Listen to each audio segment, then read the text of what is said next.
All right. Well, thanks for joining us, everyone, for another Mixed Mental Arts Chats.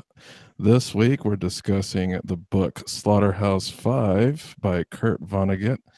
And we all had a great time reading, I hope. And let me go ahead and introduce our people on the panel.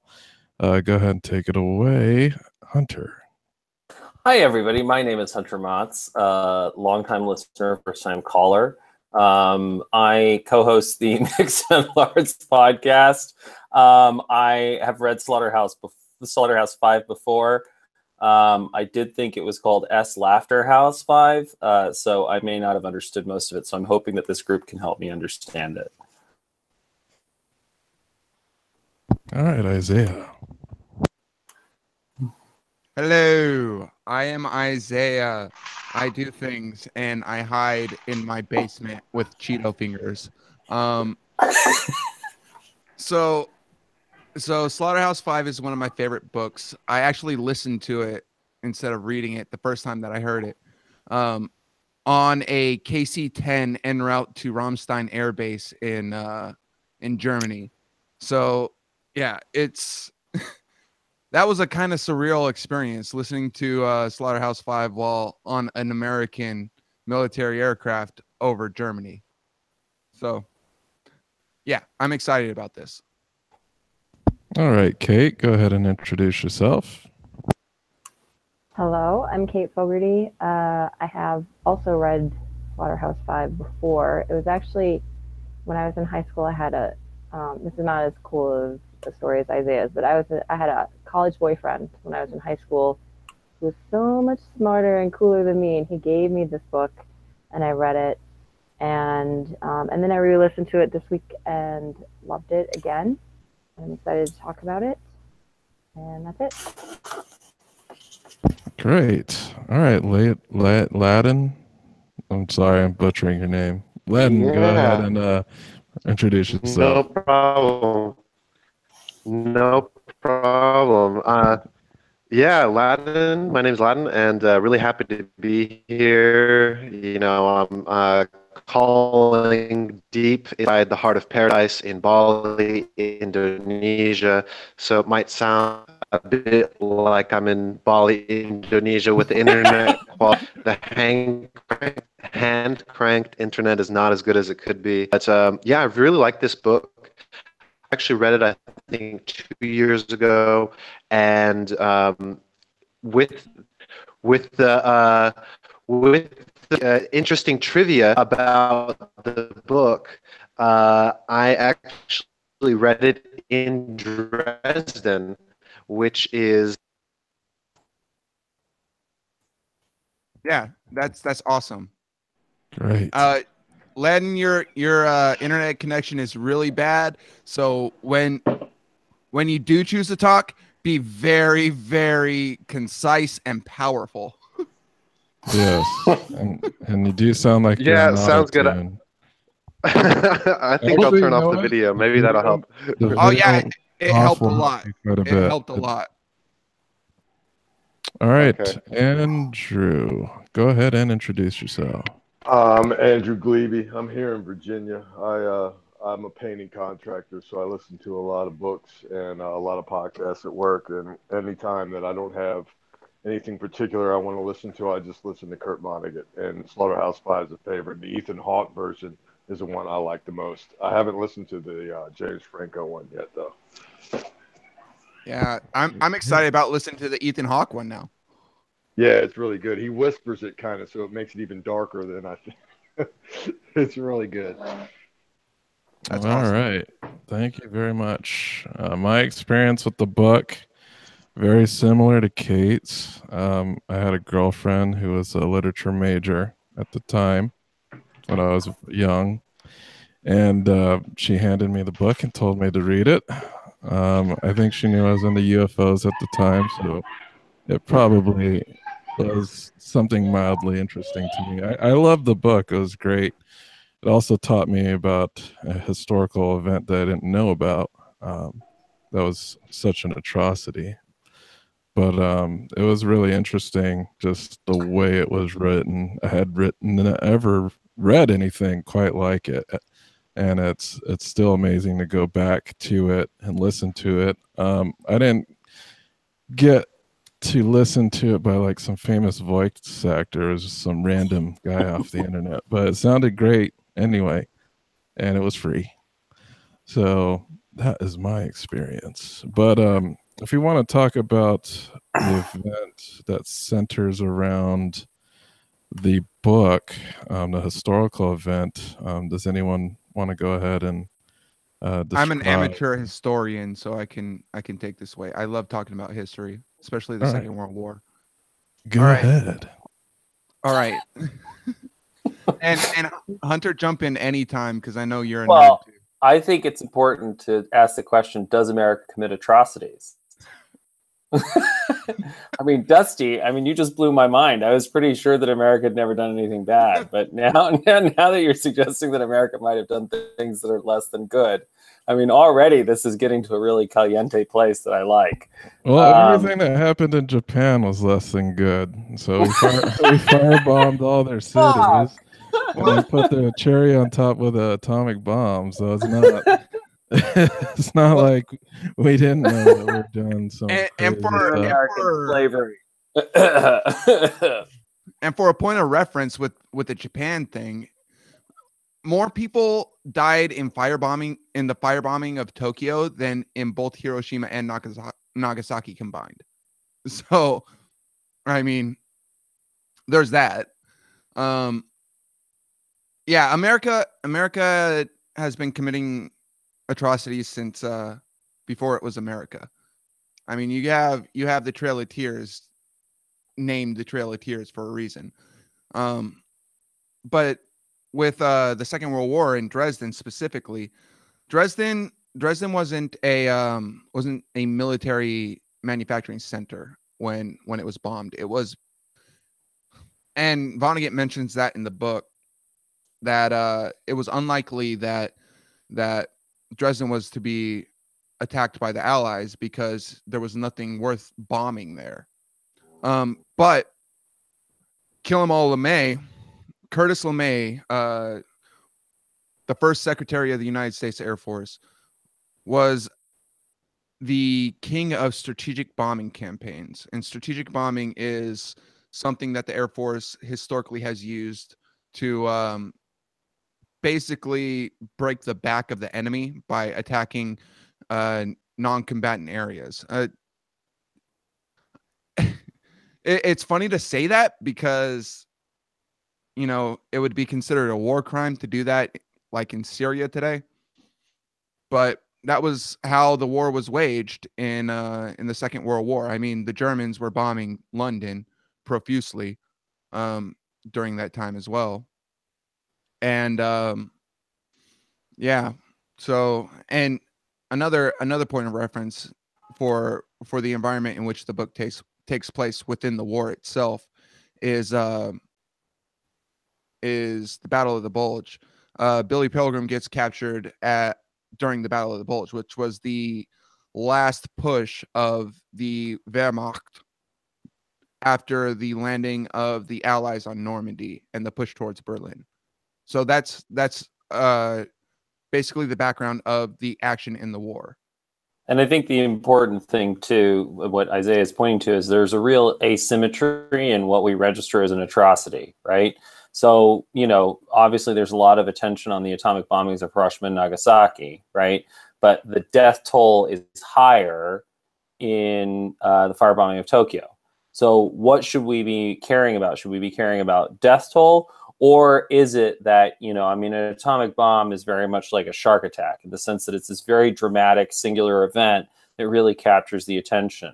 In the same way, the firebombing of Dresden, a lot of people died. You know, I think it was 25,000 civilians or so. And there were 3.4 kilotons of munitions dropped there, which is, you know, pretty comparable to the 10 to 15 kilotons that you're getting in Hiroshima and Nagasaki. So you have this event, this firebombing of Dresden, that never got much attention or was actively suppressed, and then Vonnegut is shining a light on it and making it, you know, one of the centerpieces of his novel.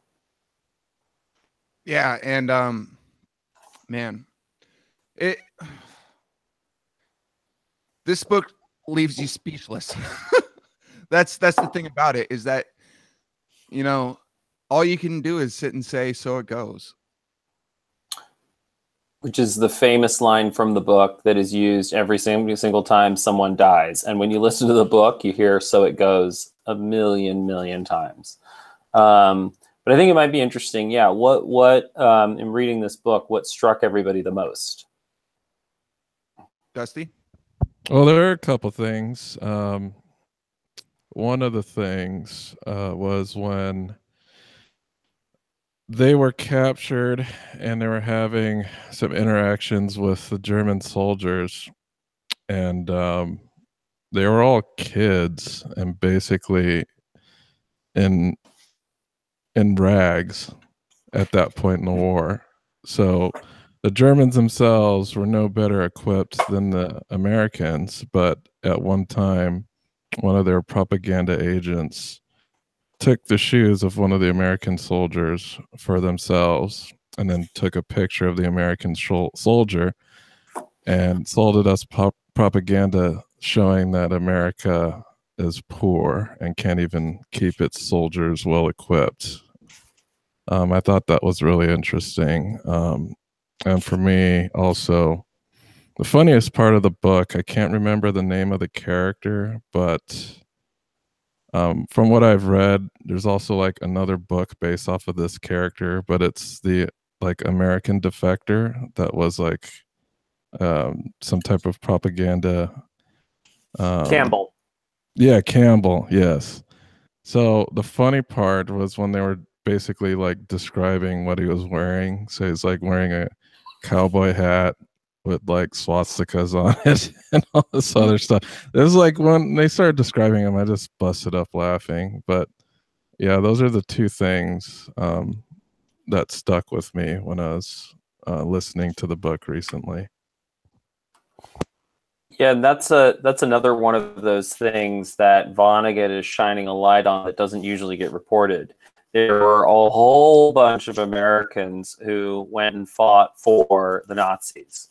And again, what's amazing is, you know, Vonnegut has gathered up all this sort of stuff that America doesn't usually like to report on and made it the focal point of his book. And then the interesting thing is how he then serves that up. Yeah, that's not something I really knew about. I thought reading it, I just thought, is this fiction? Is this real? You know, sometimes it's really hard to tell in the book because of, you know, the way it's written, you know, with the time, the temporal shifts and just the whole alien Tralfamador aspect. So it's really hard to tell, like, what is true, what's imagination. So it's an interesting book in that way. Yeah, it's fucking fantastic. Cate, what are your impressions? So I never studied this book like in a class or anything, so this is all my own interpretation. Reading it the second time, I was really struck. I don't think I understood why it jumps around in time so much. The first time I read it, it was just kind of like a novel. That's a bad pun. It was just kind of like a thing that happened, and reading it this time, to me, it felt very much like it captured what it must be like to have fought in such a horrific war to like just you can be transported back there at any time, and it doesn't give Billy Pilgrim any solace to know that like he's gonna make it out. Like he's just constantly just kind of floating through time, and just that feeling of like I don't know, like he'll never escape. Just like always living in this war, and it just reminded me of like I've never been to war, but I have a few vets in my life, and like particularly my best friend's father who fought in Vietnam, and just like that black humor, like he has that very black humor of just like almost this hysterical of like shit is so fucking bad, it's funny, but also just like always living there, like always being back in that war. So that was what struck me most this time. And like I said, I don't know what Vonnegut's purpose was in jumping around in time, but that's what it felt like to me. And then just remember, like, just hearing again some of the language, some of the descriptions, they're just like so amazing. I agree with Isaiah. This book is phenomenal, and I unfortunately am not a huge Vonnegut fan. Like, I love this book, but I never really got into any of his other work.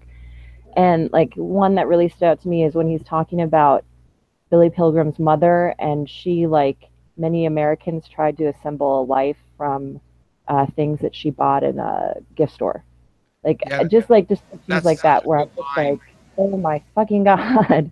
Anyways, those were the things that really stuck out to me. Andrew? I've always it's a weird one for me. I've always looked at it as Pilgrim on the cart at the end of the movie, either emotionally or literally was dying right there at the end of the book in Dresden, trying to escape Dresden, like he was firebombed and burned, and that he experienced his whole past, future, and present life, even a fantasy life on another planet, all in that one moment of just complete emotional breakdown and death of self right there as he witnessed all the horrific events around the firebombing. I just felt like the whole book was his fantasy in that one moment or those days after the firebombing. It was just a complete, unstuck in time, everything that he'd ever experienced, ever was going to experience, every possible, every possible strain of existence just all happened to him at one time, and he just mentally broke or literally died from that point. That's yes. That theme carries along in multiple places in the book, like in the beginning when Billy Pilgrim, Weary, and the two scouts are, before they get captured, like Right. the image of Billy Pilgrim is that of a dead man in a daze, a zombie, and that, like, he was dead before he got captured in a lot of ways. Yeah. And it doesn't, like, Yeah, he was dead weight. Yeah, he was dead weight. They literally said that in the sequence. I don't remember if it says how Billy Pilgrim got separated from his unit. I don't remember either. Yeah, I don't know if think they ever. I don't think it says. It just says that he didn't have boots. He was a chaplain's assistant, and that he got separated from his unit somehow. I imagine he's a wanderer guy, wandered off. Yeah, it's so strange. It's so strange. Ladan, do you have any comments? What was the most pressing or most prescient part of the book for you? Yeah, so for me, there wasn't any like huge realizations like, oh my God, people lie in war and people aren't telling the truth. But it was more kind of, I don't know, I really sympathize with them. I don't know, maybe I've also been like on the brink of psychopathy and just like having these crazy experiences where you're just like, is this real? Is this not real? So I was like, whoa, this is crazy. And I was completely, I'm just like, yeah, this is kind of what it feels like, and this is I don't know, that to me was the most interesting part of it, and that's what I really remember being amazing. And I don't know, like I was kind of more on the side of things like maybe it's real. Maybe he did go to like a spaceship on the other side of the galaxy and did all this stuff. Like, who knows? And I don't know. It was kind of crazy to. I might be in the definite minority of this. Is maybe actually accept that some of that crazy stuff was real. Yeah. It is real surreal, and that shoehorns into the podcast that we just released, Mosaics of Reality. Time is an abstraction. Reality doesn't exist, it emerges. Was like, that was the biggest line in the podcast that we just released, is time doesn't, or reality doesn't exist, it emerges. And Brian said that, right? no, that was Spiros. Oh, what? Really? It sounded like the sort of insight about quantum reality that Brian would have. But no, it was an exchange with Brian where he was almost there, and then Spiros took it home. Yeah. Spiros completely like won everything with that. Yeah, I was talking with is great. It's a I was talking about postmodernist for sure. I was talking about this with Adam Hansen last night about the idea of, okay, so we talk about idea sex, we talk about all these other things. What is an idea dominatrix? And I always said, well, I would refer you to the podcast we just released in which Spiros humiliated all of us and we liked it and asked for more. Pretty much. Well, Ed Solomon also humiliated Brian. But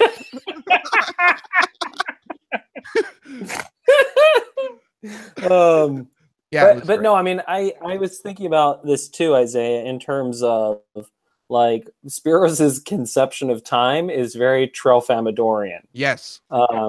Amazingly Tralfamadorian. And I actually wanted to ask Spiros what he thought about Slaughterhouse-Five. We should have him, if you do like a little 5 to 10, 20-minute video with him, that we'll put it on YouTube. I think that'd be great. I think it'd be great. Have him read the book and then ask him what he thinks about it. Yeah. In addition, okay, so it's my turn. All right. So shut up, everybody. No, so I think on this call, I'm the only one with somewhat of war experience. I mean, according to the VA, I'm a combat veteran, although I never fired a weapon in theater. I was deployed to Afghanistan from February of 2014 to August of 2014. So a short time on Bagram Air Base, so relatively secure. But I was in the Air Force and I flew missions over country, and basically what we would do is we would find targets to action. And notice how I'm using very cagey terms, jargony terms, right? Mm-hmm. I had this conversation with my mom while I was deployed. The reality of being in the military is that you work to kill people. You drop bombs to kill people and break things. That is the purpose of the United States Air Force. It drops bombs and kills people. There's an airlift component as well, but its primary core competency is dropping bombs and killing people. And I was part of that. So being as that was part of my life, this book has a little bit more weight to me. And like part of it is at the end of the book. The end of the book's where Billy Pilgrim is in the hospital next to the Harvard professor, retired lieutenant colonel, lieutenant general, whatever the hell he was, the military historian who was talking about the glory of Dresden and the strategic importance of the bombing, who doesn't believe Billy Pilgrim when Billy Pilgrim says, "I was there." And that one statement by Billy saying, "I was there," being the most clear and most direct and most forceful and most powerful line that he speaks in the whole book. That is what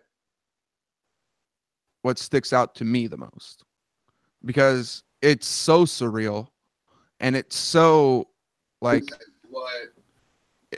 it's so mind-bending how it works that it's, I don't know, it's hard to describe that feeling that you get when you read something or listen to something that sounds like it's talking to you directly.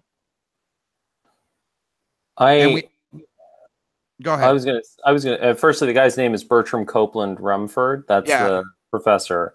I hadn't made that connection between the time travel and the PTSD, Cate, until you said that. But William Jiracek, who wrote Excellent Sheep, wrote a piece actually about that connection, that it's about Vonnegut's PTSD.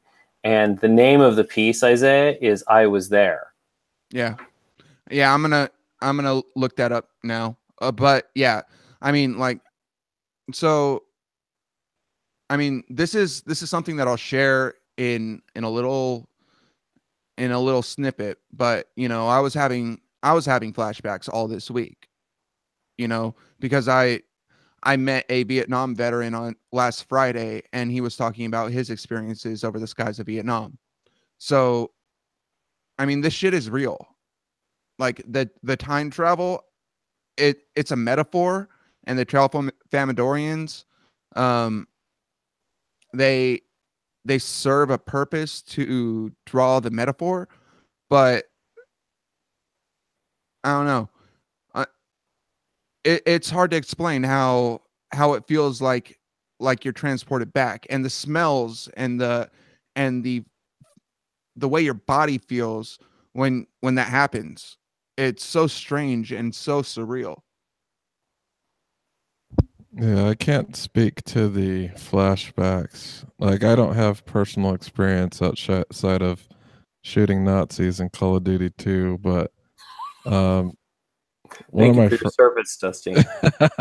one of my friends, he never talked about it. He did suffer PTSD from Bosnia, from going over there, and there were mental effects that did happen post his military service that to us would seem very much like what was described with the Famidorians. It wasn't that severe, but he had these odd, delusions and paranoias about some of the things that were happening around him.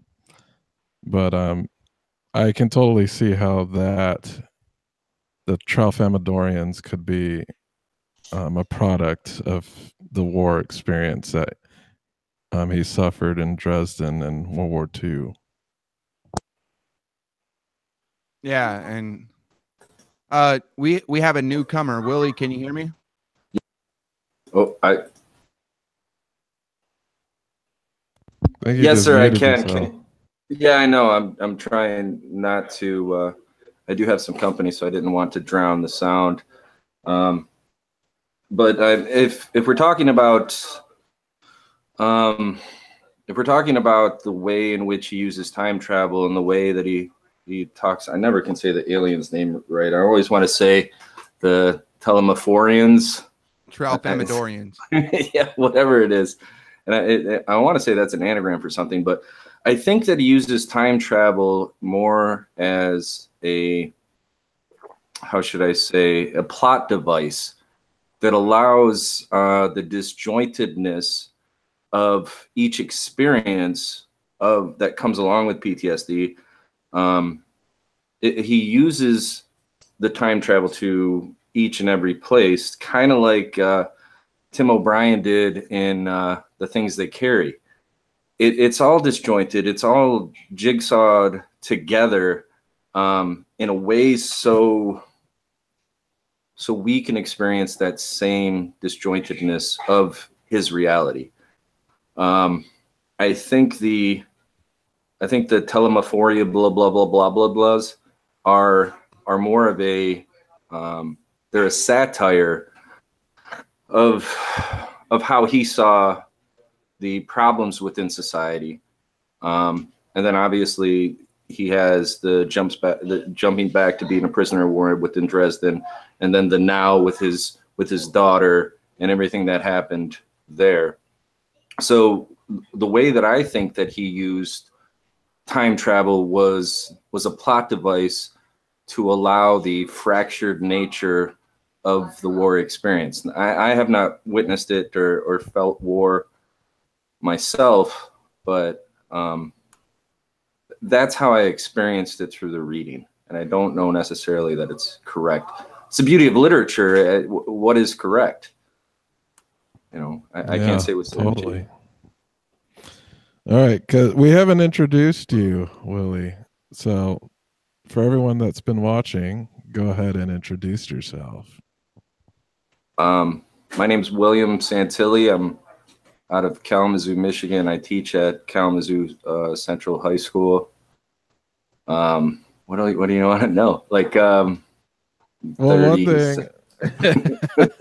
one thing. Yeah, earlier we asked everybody, what was the most poignant point in the book that just like really got you? Was there something in the book, like a certain part of it, that really stuck out for you? I kept examining the way he used "so it goes," and I tried to go back and read. Not recently. I read this thing like 5 years ago, but it's like one of the only books that I've read for pleasure. You guys have just put up on YouTube how, not that I'm an academic, I don't claim to be an academic necessarily. I would like to aspire to be, but one of the guys said, as an academic, you learn that you just can't read because you're reading so much for your job that the reading for pleasure becomes diluted. So if I was to say that one thing that sticks out to me in the book is the way in which he used "so it goes," which I thought was basically him stating how we all die. And then if I was to pick like a most poignant plot point or setting that happened within it, I would put it more towards the actual firebombing of Dresden. I believe that was the pinnacle of the book. Either that or the sex with, when he was in the zoo and he was having sex for the Telemophorians. So those would be there's I don't know. It's the whole book is a fragmented, multi-plot, subplot, beautiful arrangement of a mosaic. It's how I see it. Great. I think go ahead, Hunter. Well, I was going to say one of the interesting things that William Deresiewicz talks about in his piece is just about how Slaughterhouse-Five is a product of idea sex between two different literary trends that were happening in the 60s and 70s. One, these very subversive books like Catch-22, One Flew Over the Cuckoo's Nest, and Fear and Loathing in Las Vegas that are sort of challenging and undermining the standard American narrative. And then as he says, psychedelic space wisdom of books like Stranger in a Strange Land by Robert Heinlein, which is an amazing book, 2001: A Space Odyssey, and the teachings of Don Juan and Jonathan Livingston Seagull. So I think part of what makes this book so interesting is that rather than just comfortably sitting in one genre, which he could so easily have done, he, went at least between these two genres and, probably more. It's the only time that he has written, and I think it's stated, is it not? Or maybe I'm conflating things they carry with this, but it's the only war book that he had written that I know of, because the other ones, they're not along the same lines when it comes to that. Yeah, I don't know. This is the only book I've read that he's written, and now I actually want to read more. There is a character from a book named Campbell, but I don't know exactly what that book is about. Yeah, Go ahead. There are recurring characters, like for example, the Trifalmadorians appear in Slaughterhouse-Five, The Sirens of Titan, God Bless You, Mr. Rosewater, Hocus Pocus, and Timequake. But so some of his, he has a whole mythic universe that he plays in, but I don't remember if there were other books that featured the firebombing of Dresden. I can look that up, but I think one thing that would be super helpful is for Isaiah to talk about the history of PTSD, its various names, and how it's been regarded and treated. Shell shock. Yeah. Well, there's a long history of, you know, men in war and how it affects them, and the so part of it is that in the machine age, in the industrial age, the nature of war is much different than it was prior to mechanized warfare, conscript armies, and all that jazz. And the amount of prolonged slaughter wasn't something that occurred prior to, say, 1800. Until about 1800, most battles were pitched battles of a day or two, sometimes a week, in which one side would stand in formation and try to push the other side off of a hill, basically. And Dan Carlin talks about this a lot when he talks about the Mongols, is that most of the people who died in war died in the rout as they were retreating. There were very, very few deaths that happened in the actual melee, relatively. So you can't have the kind of experience that people have been having in the industrial age in war prior to the industrial age, because the tools just weren't there. And the attitudes around war have changed over time. And again, I'm going to cite Dan Carlin. And if you haven't listened to Blueprint for Destruction, or Blueprint for Armageddon, rather, it's $1 a show. Go give Dan Carlin money. He doesn't pay us. He doesn't pay us to say it, but I'll say it anyway. Like, I haven't listened to the Mongols yet because I got to pay for it and I'm cheap as hell. But the Blueprint, that series has been my favorite so far. Yeah, Blueprint for Armageddon is amazing. And Dan talks about the idea of PTSD, shell shock, combat fatigue in that, and in his other series that he did, Ghost of the Ostfront, which is about the Eastern Front in World War II. But prior to the First World War, when the most costly war prior to World War I was the Taiping Rebellion in China, and that was a prolonged, lots of deaths over the course of 20 years, about 5 to 20 years. It's kind of fuzzy on the time there, but there's not a lot of books about Eastern wars written in English or written in a European language, so that's one factor. Two, within the confines of European warfare and European culture, the warrior, the soldier, the person who goes and fights for his country is the best citizen, you could say. And this is prevalent in the rhetoric of the people at the turn of the 20th century, especially for the American side, Theodore Roosevelt. I mean, he says that football is the greatest sport because it teaches men what they would learn in battle without having to start a war. But he was one of the staunchest supporters of the United States to get involved in the First World War. He was making speeches all throughout 1914 to 1917 in support of U.S. involvement in the war. So even after the death at the Somme, and for those who don't know, 60,000 people on per side died the first day at the Somme. I can't remember if it's 60,000 people total or 60,000 people per side who died the first day at the Somme. Some 2.2 million high explosive shells were fired at the Battle of the Somme on the first day. So you don't have that shit before you have mechanized warfare. And veterans of the First World War who were experiencing things like basically madness from the intensity of the fighting and the intensity of the experience. They were said to have shell shock.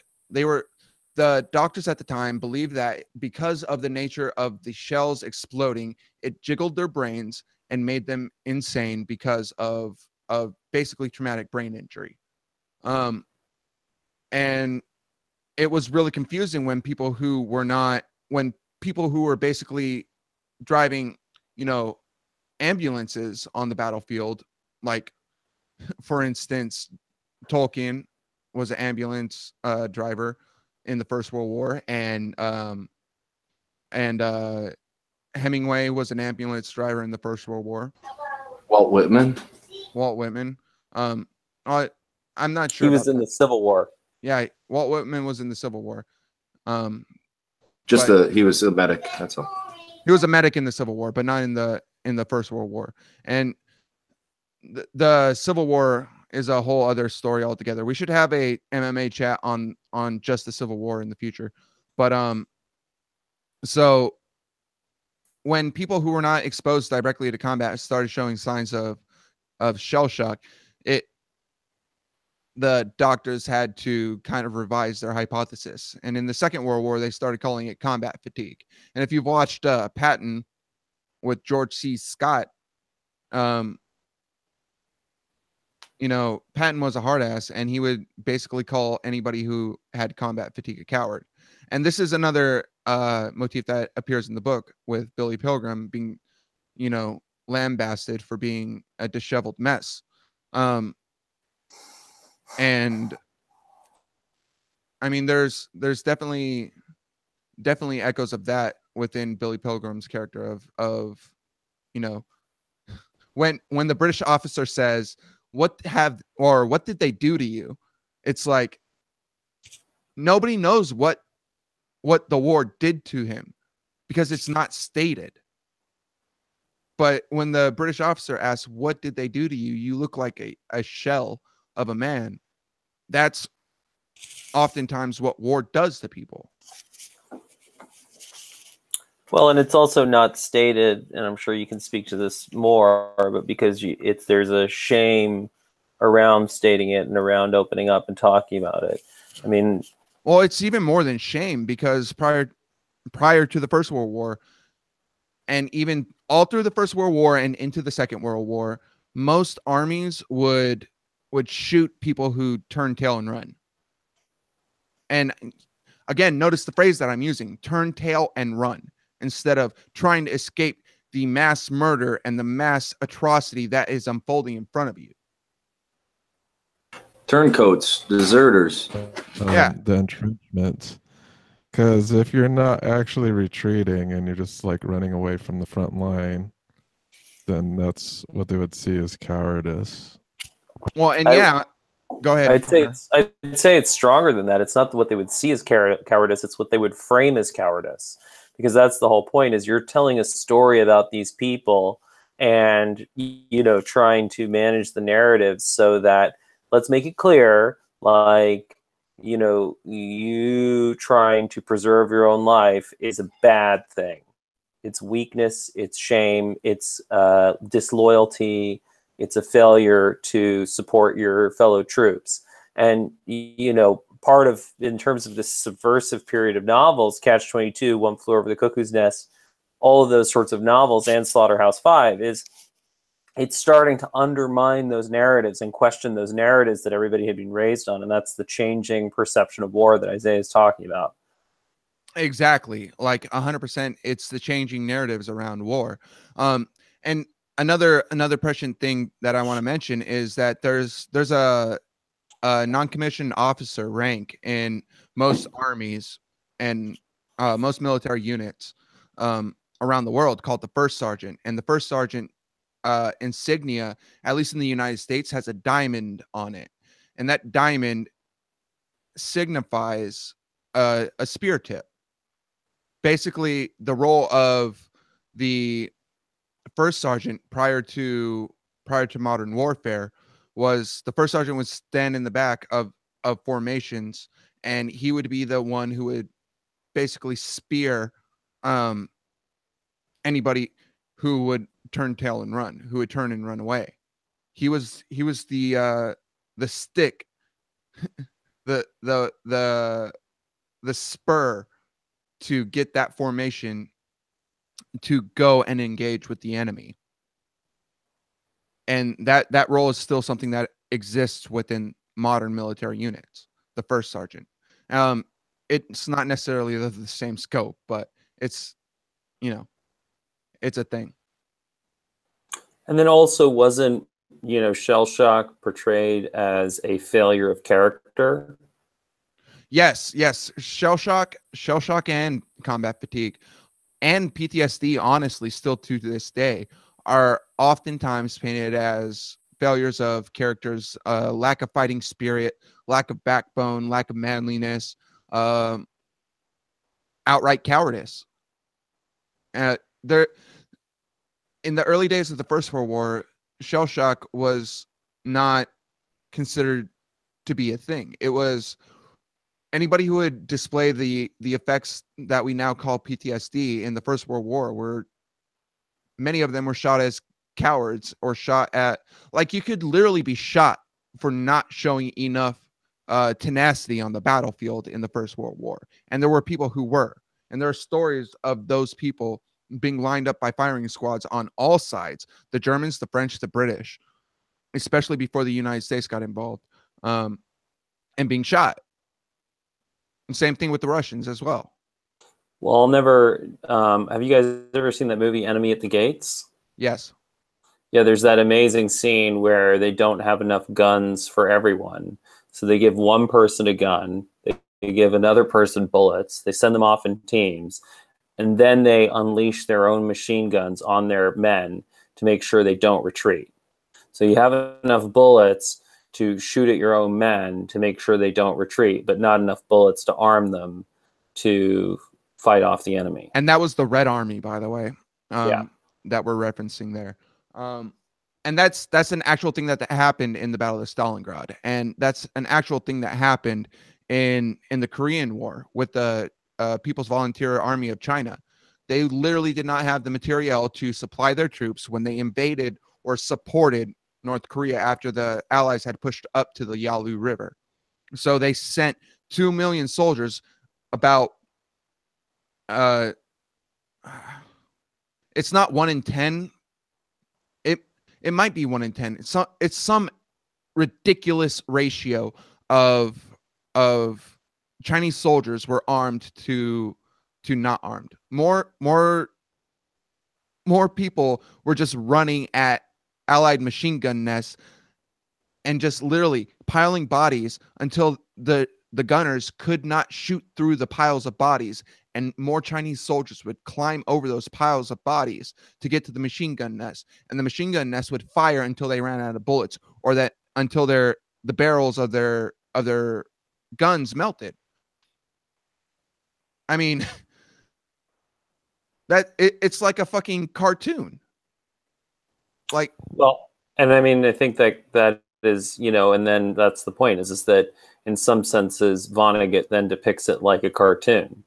The only way he can talk about it and make sense of it is to make it into this sci-fi fantasy opera. Because it doesn't make sense otherwise. Yeah, I know in the series about World War One that George Carlin narrates, that the Russians would pair up, one with a gun, and the other, if the one with the gun died, would pick up the gun and continue. That's how equipped they were. Just like they did not have enough guns, so they had to double team, had everybody in two, pair up in case one of them died. They would be now the person with the arm. Yeah, that's how they ran that battle in a lot of situations. Andrew, do you have something to say? Yeah, in the way you described the first sergeant, bringing it back to the book, is it possible that Billy Pilgrim, the way they never explain why he wandered off, that he might have been the guy that turned tail and ran. And the whole fantasy of the Tralfamadorians, and that you're unstuck in time, that every moment happens at the exact same time, is that's the moment where he emotionally died. He should have been dead right then, but he's just wandering through the rest of his life, whether it be fantasy or any other way, that he's already dead. He should have been killed at that point in time, that he's just, now he's unstuck. He's just going to wander through, and he's just given up on life from this point. And it's kind of a, you know, a justification, since with the Tralfamadorian idea that, you know, death, life, love, happiness, everything happens at the exact one point in time. So even if he's walking through the earth, he's already dead. He's alive. He's everything all at the same time. I don't know. It's just kind of, when you were talking, it just kind of struck me that way, that maybe that's the point in the book when he disappeared from his unit and wandered off, that we don't get to see, is the point that he emotionally, literally, or whatever, just died, and the whole rest of the book is just his wanderings afterward. But he almost seems to, in my opinion, Vonnegut uses the Tralfamadorians as a satire of whatever it is about the human race he wants to make fun of. I mean, the one of the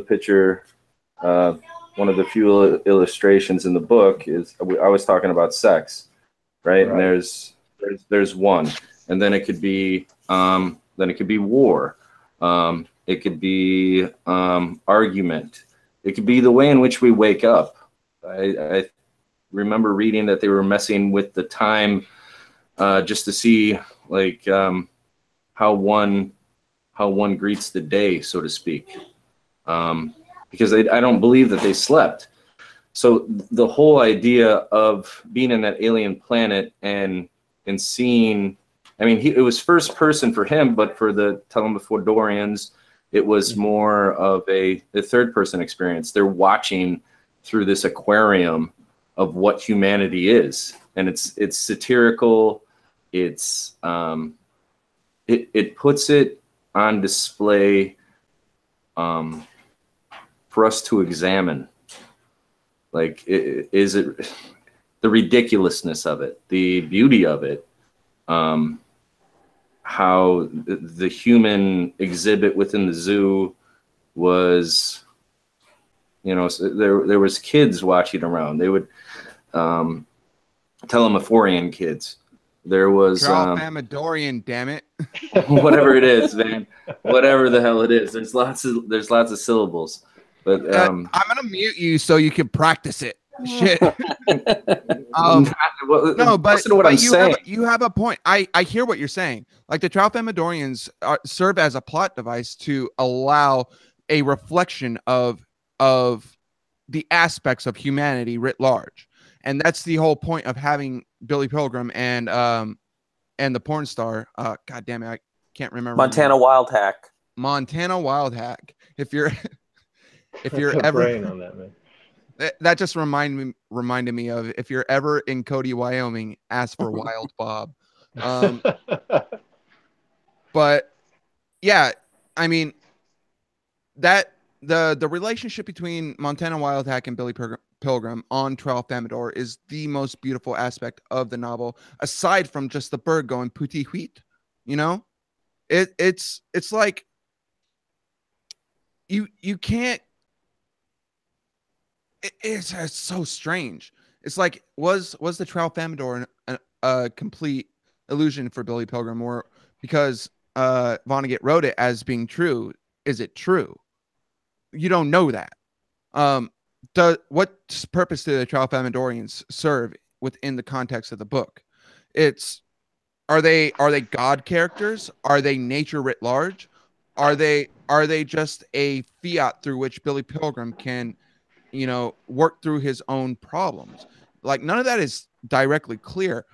So to say that the Tralfamadorians are this or that, I think is reading too much into the Tralfamadorians itself, when the real poignant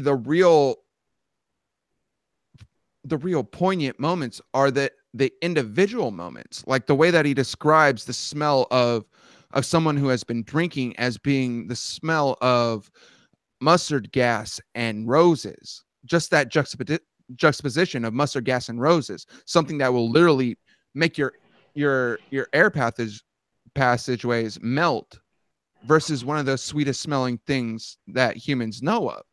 That juxtaposition is way more important and way more, hard hitting to me anyway, because like for my own part, when I have flashbacks, I can literally smell the urine and ozone of the equipment running on the airplanes that I was flying on over Afghanistan.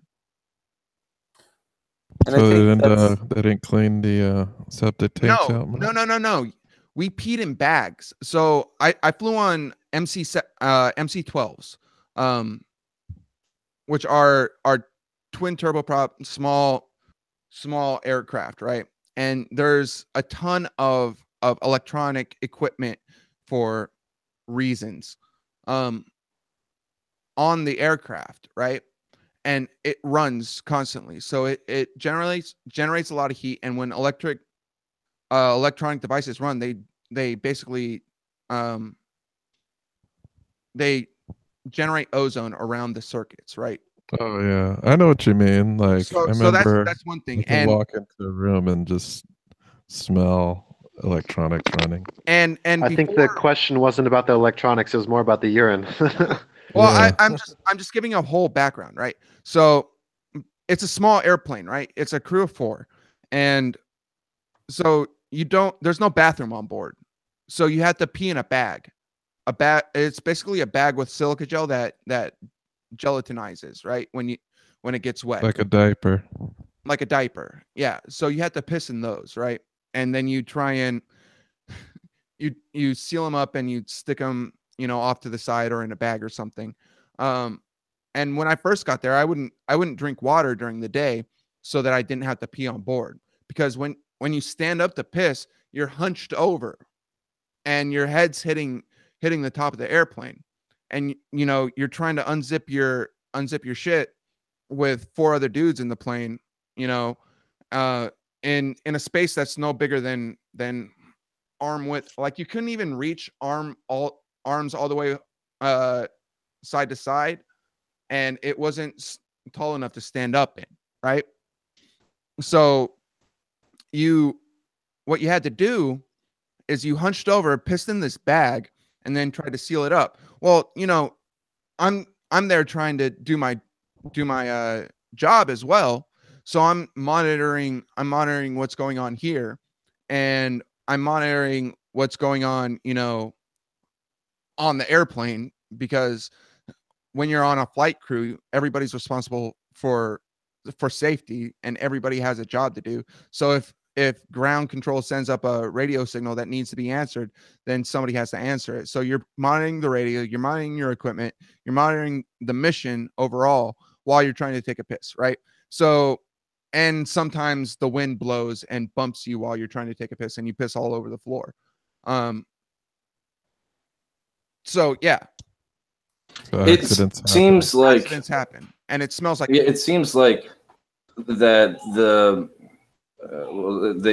there is like different modes of learning. At least that's what is stated, and the olfactory sense, smelling, activates memories more so than the auditory or others. But that can be disputed. But before I go, I wanted to on pages 175 to 176, and at least in this edition. I wanted to go over something that I thought resonated with the entirety of the book, because it ended up being just a poem, right? So this is when Billy now moved about the party, outwardly normal. Kilgore Trout was shadowing him, came to know that Billy had suspected or seen most of Trout's novels, after all, dealt with time warps and extrasensory perception and other unexpected things, almost the novel speaking of itself, right? So Trout believed in things like that and was greedy to have their existence proved. So during this time when he's at the party, there's a barbershop quartet singing. And right here it says, the barbershop quartet sang again. Billy was emotionally racked again, and the experience was definitely associated with those 4 men and not what they sang. Here is what they sang while Billy was pulled apart inside. 11-cent cotton, 40-cent meat. How in the world can a poor man eat? Pray for sunshine, because it will rain. Things are getting worse. Driving all insane. Built a nice bar, painted it brown. Lightning came along and burned it down. No use talking any man's beat. 11-cent cotton and 40-cent meat. 11-cent cotton and a carload of tax. Loads too heavy for our poor backs. Kind of leads to the entirety of the novel. And he says that over and over through that sequence. Vonnegut writes that over and over through that sequence. 11 cents cotton, 40 cents meat. It's one of those things that Vonnegut uses this throughout the novel. That repetition, right? And that's one of the things that shoehorns into what these flashbacks are, because it'll take you back to a moment that plays over and over again, like a loop. And that's all we're worth, right? Well, that's all we're worth is the 11 cents of cotton and 40 cents of meat. That's all that, if we were boiled down to what we are monetarily worth, the 40 cents of cotton, but it's stitched together as a uniform, and however much of meat. And the repetition also that I thought you mentioned poignantly is so it goes. So it goes is the end of it, or at least the ephemeral nature of what life is. So it goes is not only the experience of life and the fantastic parts and the horrible parts, but it's the fleeting parts of it, and ultimately it is the death. So when he says so it goes, or when he says 11 cents cotton, 40 cents meat, it is, we're bags of meat. And so it goes is like our experience of time, ultimately. Yeah. Yeah. There's actually a comment from our chat regarding So It Goes from Ethan Hammond.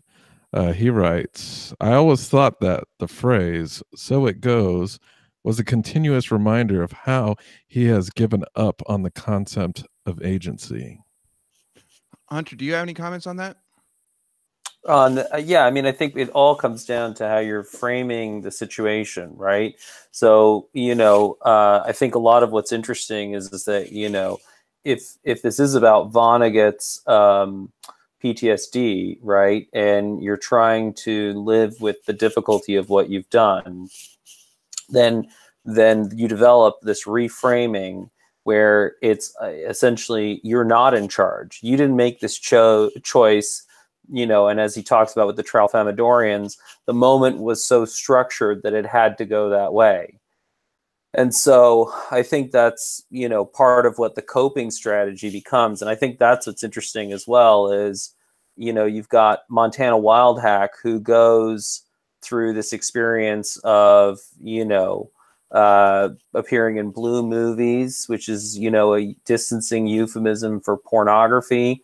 And then has all the pressure on her of constantly, being seen as a sex object and having all of that demanded of her. And so and then, explicitly, Billy Pilgrim says that Montana is the one who has really mastered the Tralfamadorian way of thinking. Like, she's even better at this distancing than he is. And, you think about the classic sort of, what do you think about with a porn star? It's someone who has just utterly had to disengage and just sort of distance themselves from everything that's being done to them physically in order to be able to cope. So I think it's pretty interesting that Vonnegut puts a porn star and a war veteran in this zoo.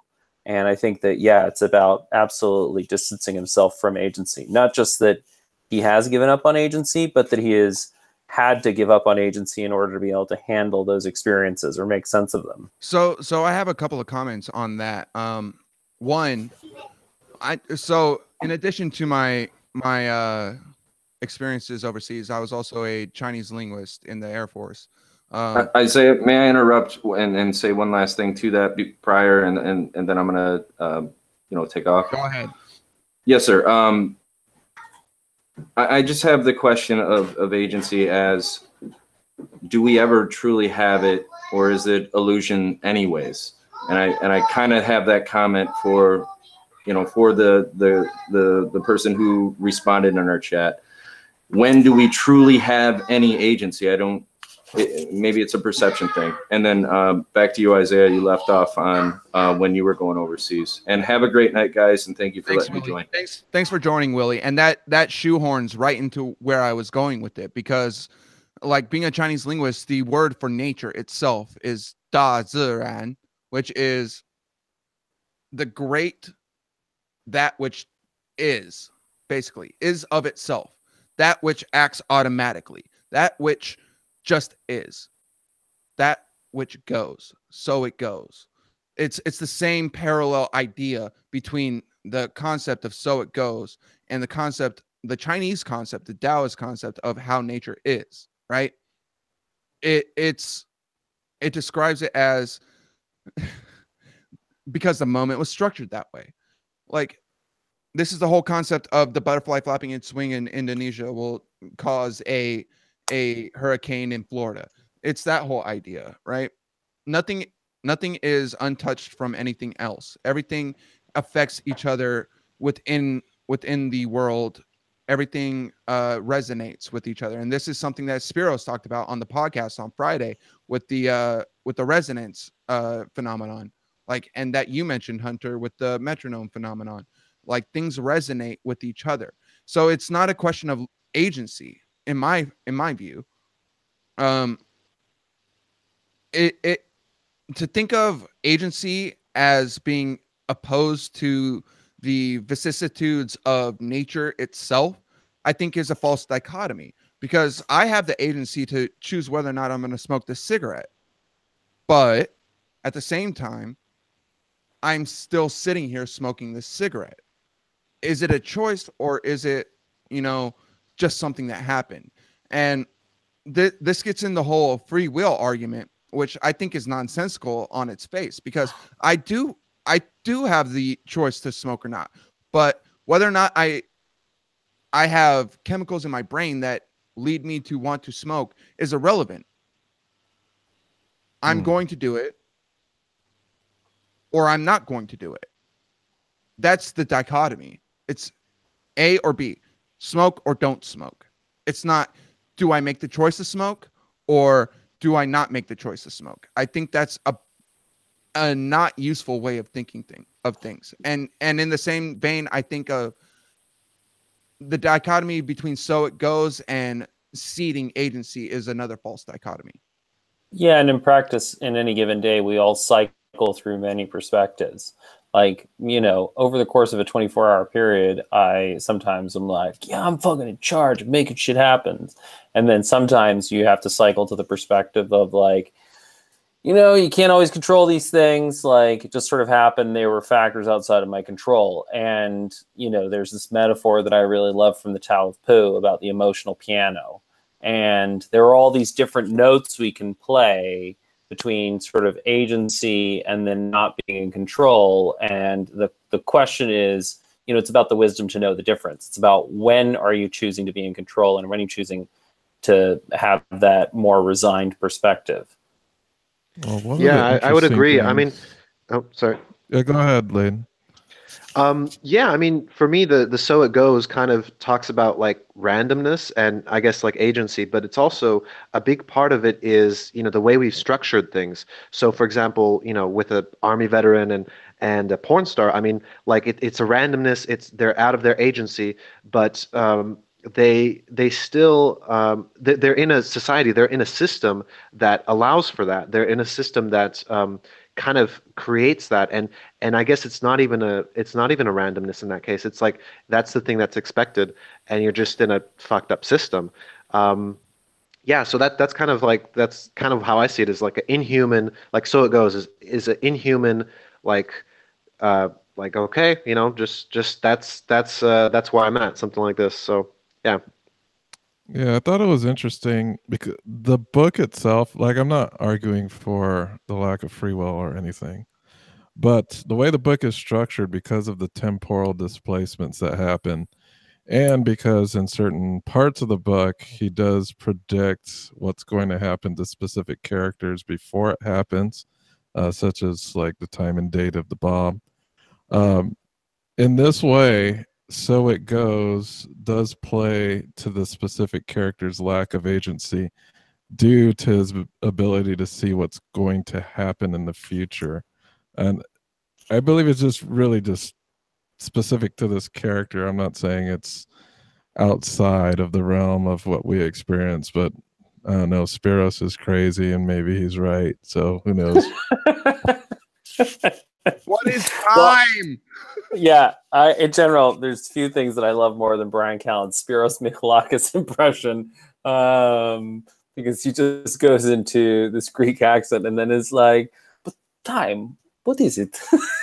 It's pretty amazing. I can't do it justice. But Isaiah, Kate had to duck out as well, and she said Isaiah suggested I read her comment, which is great.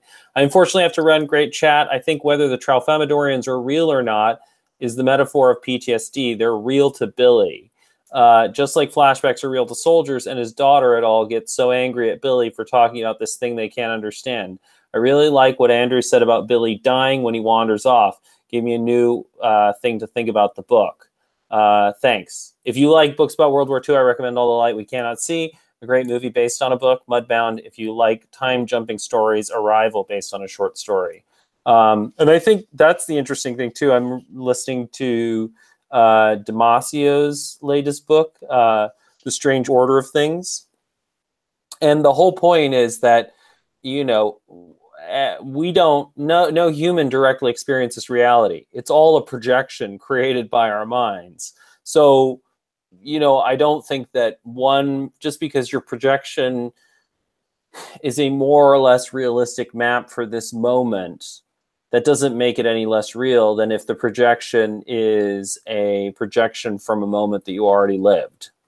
So I think that's the whole point. Is what's interesting is that Vonnegut uses the Tralfamadorians and the time travel to deliberately blur that line, which is why it's a classic book.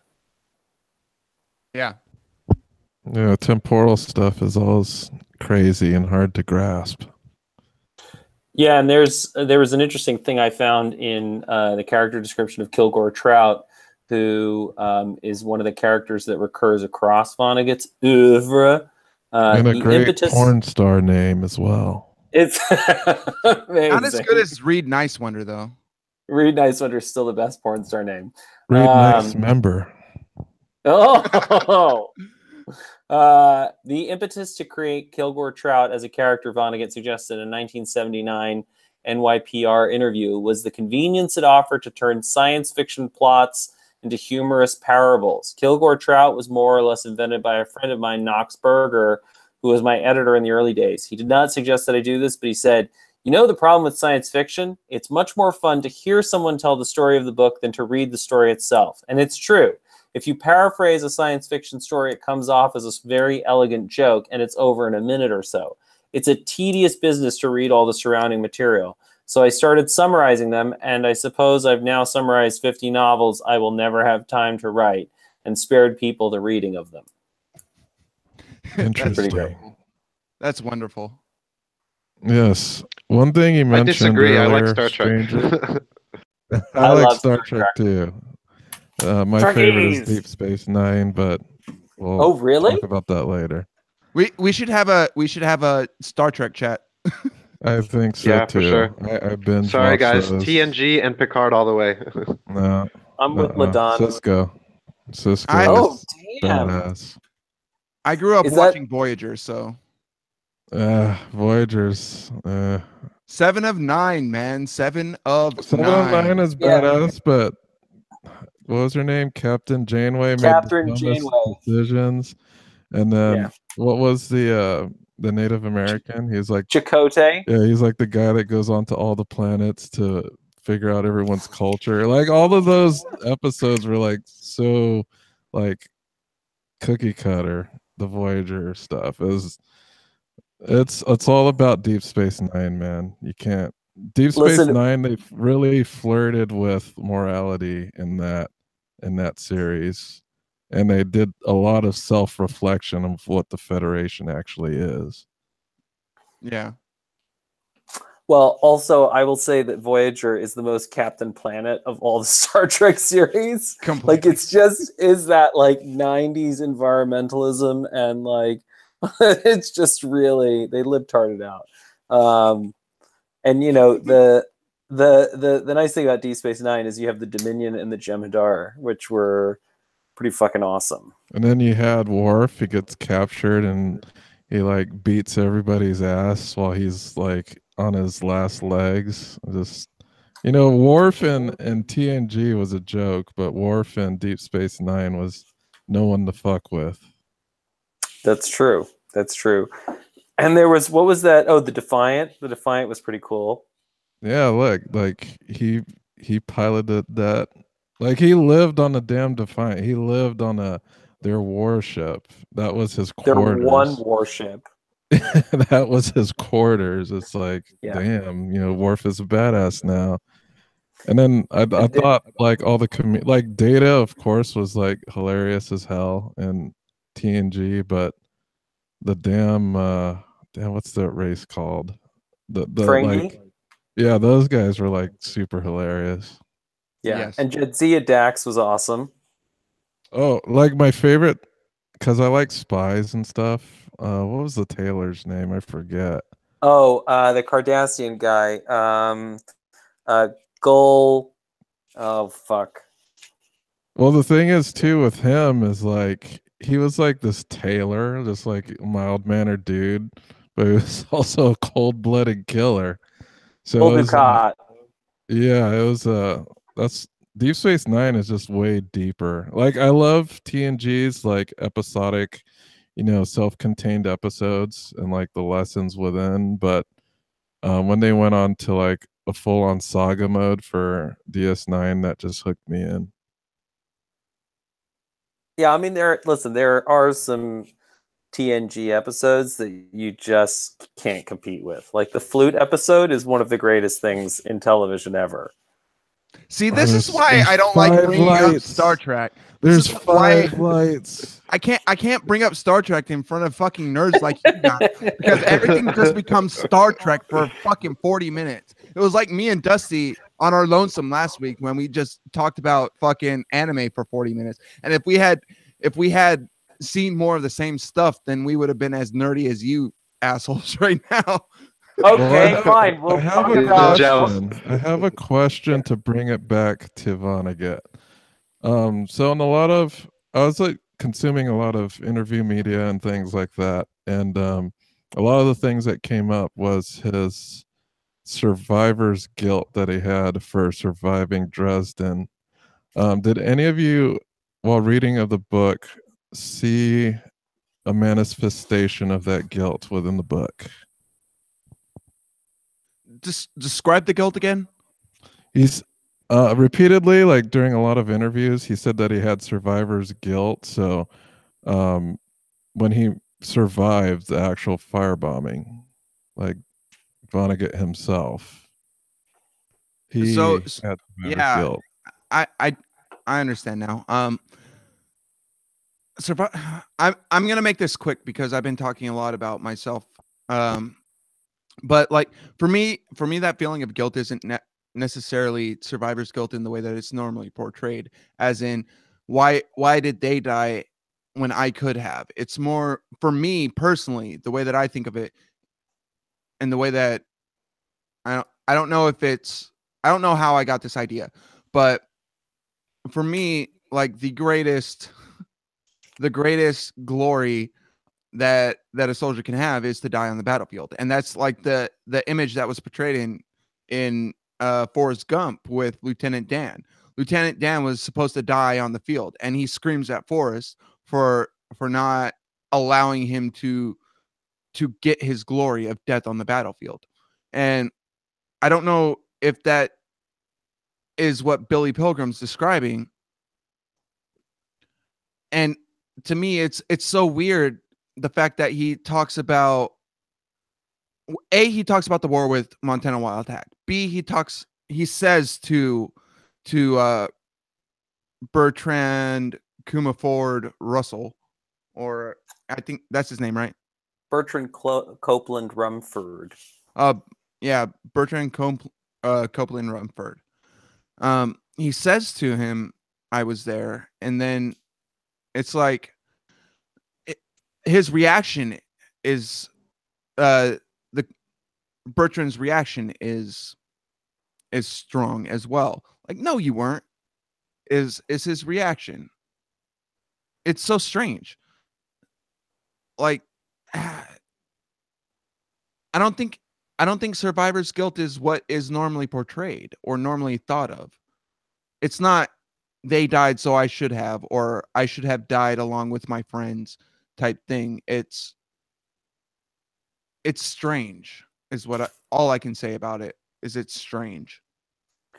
But do you not? I mean, that's one of the things that I just picked up with this whole thing is distancing, and like even when he talks about like there's that line where he and his buddy are going back to Dresden, and he talks about how they never thought they'd be rich, right, and things like that. There are these little shades in there where it's like, why me, right? Or like the guy who gets shot for the teapot, right? Yeah, I don't. Edgar Derby.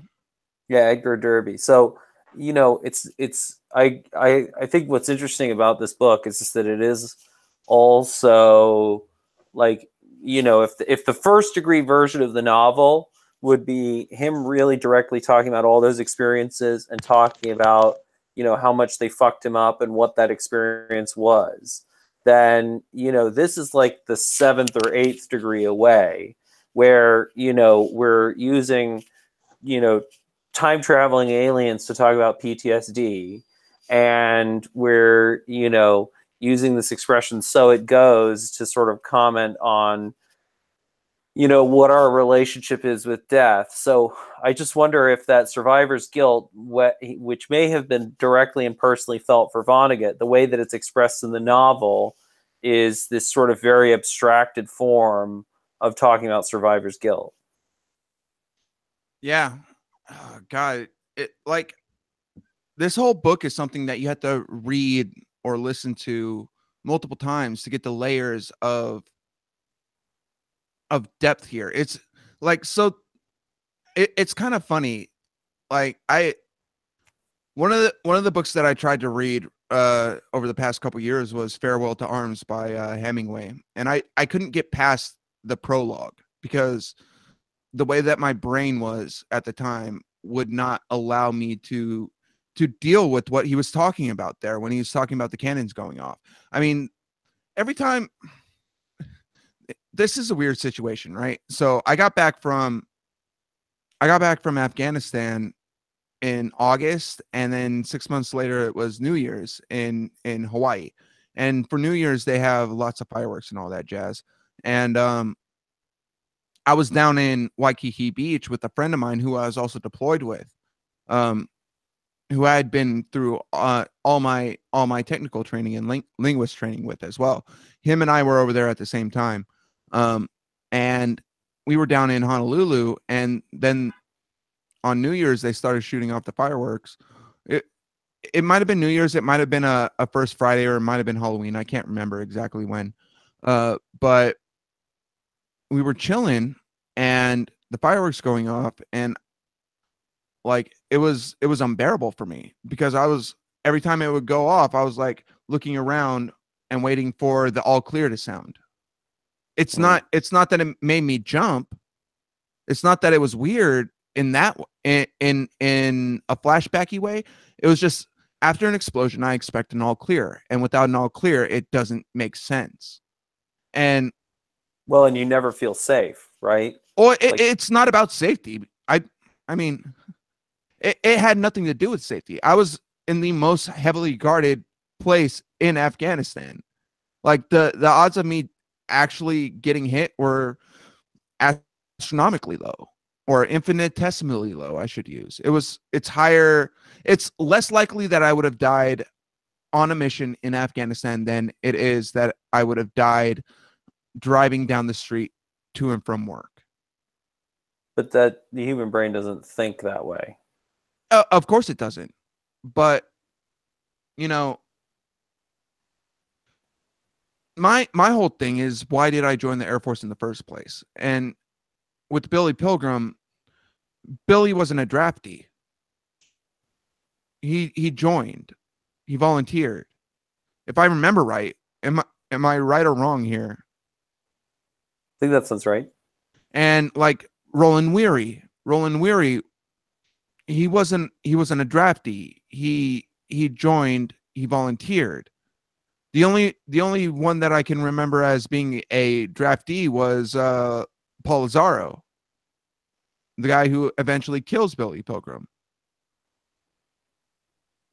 So, like, you also have to consider why people join. And, like, of the characters in the book, I identify most with Edgar Derby himself, because of, you know, he would have, by hook or by crook, joined anyway. And he was the most stable throughout the book, but he died because he stole a teapot when Billy Pilgrim walked off with a $10,000 diamond. So it's like, so it goes.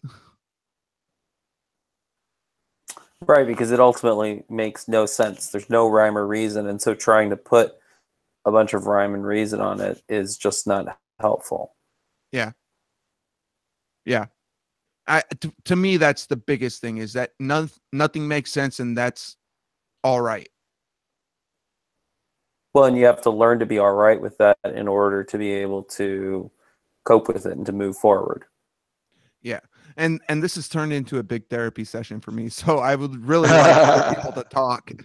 I'd really like other people to talk. I mean, listen, we all have therapy, and I think the point is that, you know, whether we actively live through war, there's a whole bunch of historical traumas that humanity needs to work through, right? Like, you know, we live with the legacy of slavery. We live with the legacy of the Holocaust. We live with the legacy of what was done to the Native Americans.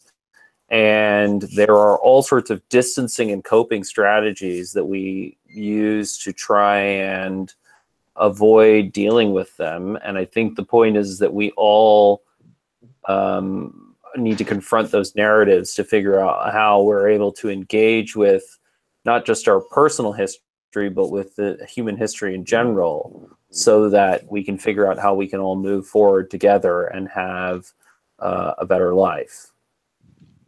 So I think that, you know, yeah, personal therapy, but in general, like, humanity, the human family needs a lot of fucking family therapy. It's the honest truth. So, you know, I think it's needed. The other thing that I wanted to, you know, I brought up, this is something that Willie Santilli brought up earlier, was just about smell and sense memory. And Isaiah was talking about that too. And, you know, the big famous literary example of this that neuroscientists actually talk about all the time is Marcel Proust's Madeleine. And basically he smelled this cookie from his childhood, and it triggered all this sense memory for him. And so he then ended up writing this huge novel that's a 7-part novel. It's 4,215 pages. And, you know, Edmund White referred to it as the most respected novel of the 20th century. And it was all triggered by the smell of a cookie, which is pretty nuts. But that is the power of smell in particular. And evolutionarily, you know, that makes sense, because obviously smell is a huge part of food, is a huge part of taste, and that's about as primal as it gets for humans. So we evolved to have this strong sense memory triggered by smell, where we're like, oh, I've smelt this before. Was it that because it was dangerous, or where have I smelt this before? What memories can I draw on to make better choices in this decision? And so, you know, that's the thing, is that what part of what PTSD is that, you know, you have these incredibly profound memories that are then dredged up by these smells. And I think what's interesting is synesthesia is also relevant here. So synesthetes are people for whom the senses blend. And so what happens is that they, you know, the number 5 will have a taste or a sound, or, you know, it will trigger multiple senses at the same time. And there was a famous Russian guy called Jiracek who had this incredible memory. He was once working as a journalist, and his editor had some notes on it. And, you know, Jiracek didn't take any notes. And he, you know, his editor was like, "Are you not going to write any of this down?" And then Jiracek proceeded to recite back his entire piece to him. And he was like, "That's incredible. How did you do that?" And he goes, "Oh, I just remember everything." And it was because Jiracek had such synesthesia that it created these incredibly profound, intense sense experiences. But ultimately it became, you know, he was miserable because every smell, every sound would trigger some memory for him. So he was constantly having this sort of Billy Pilgrim experience where he was constantly reliving old things while trying to live in the present moment. And I think that's maybe some interesting context for thinking about PTSD.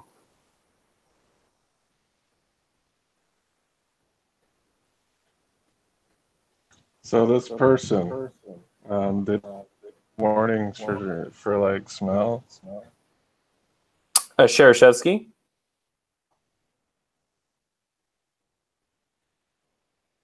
Yes. Dustin? Yeah. Yeah, sorry about that. Yeah, like I know PTSD, and the whole trigger warning phenomena. Like penis STDs? Is that PSTD? PTSD. I'm sorry. I sound like I'm in the bathroom because I am not. Well, I'm just saying, like, these smells were triggering for the guy with the hard last name, is what you were saying. Yes. Yes, smell, sounds, anything. But, I mean, smell is particularly powerful in general. That's interesting, because I have a really bad sense of smell. Maybe that's why my memory is great. And there's actually, I'm trying to remember what it's in. There's a book or a novel. Oh, have you guys actually, that's what it is. Have you guys seen the new season of Black Mirror? I've been meaning to watch it for a while. Yeah, I've seen it. It's excellent. I've only seen the first episode. Well, there's one that's about memory, and they specifically use smell to trigger the memory systems in that episode. So that's an Easter egg to watch out for. But yeah, I mean, in terms of trigger warnings, I mean, you know, I think that, you know, the best sort of description I've heard of trigger warnings is, let's imagine that you have someone who was actually raped and a victim of sex trafficking. And then you're now going to put them in a room where we're going to be talking about those experiences.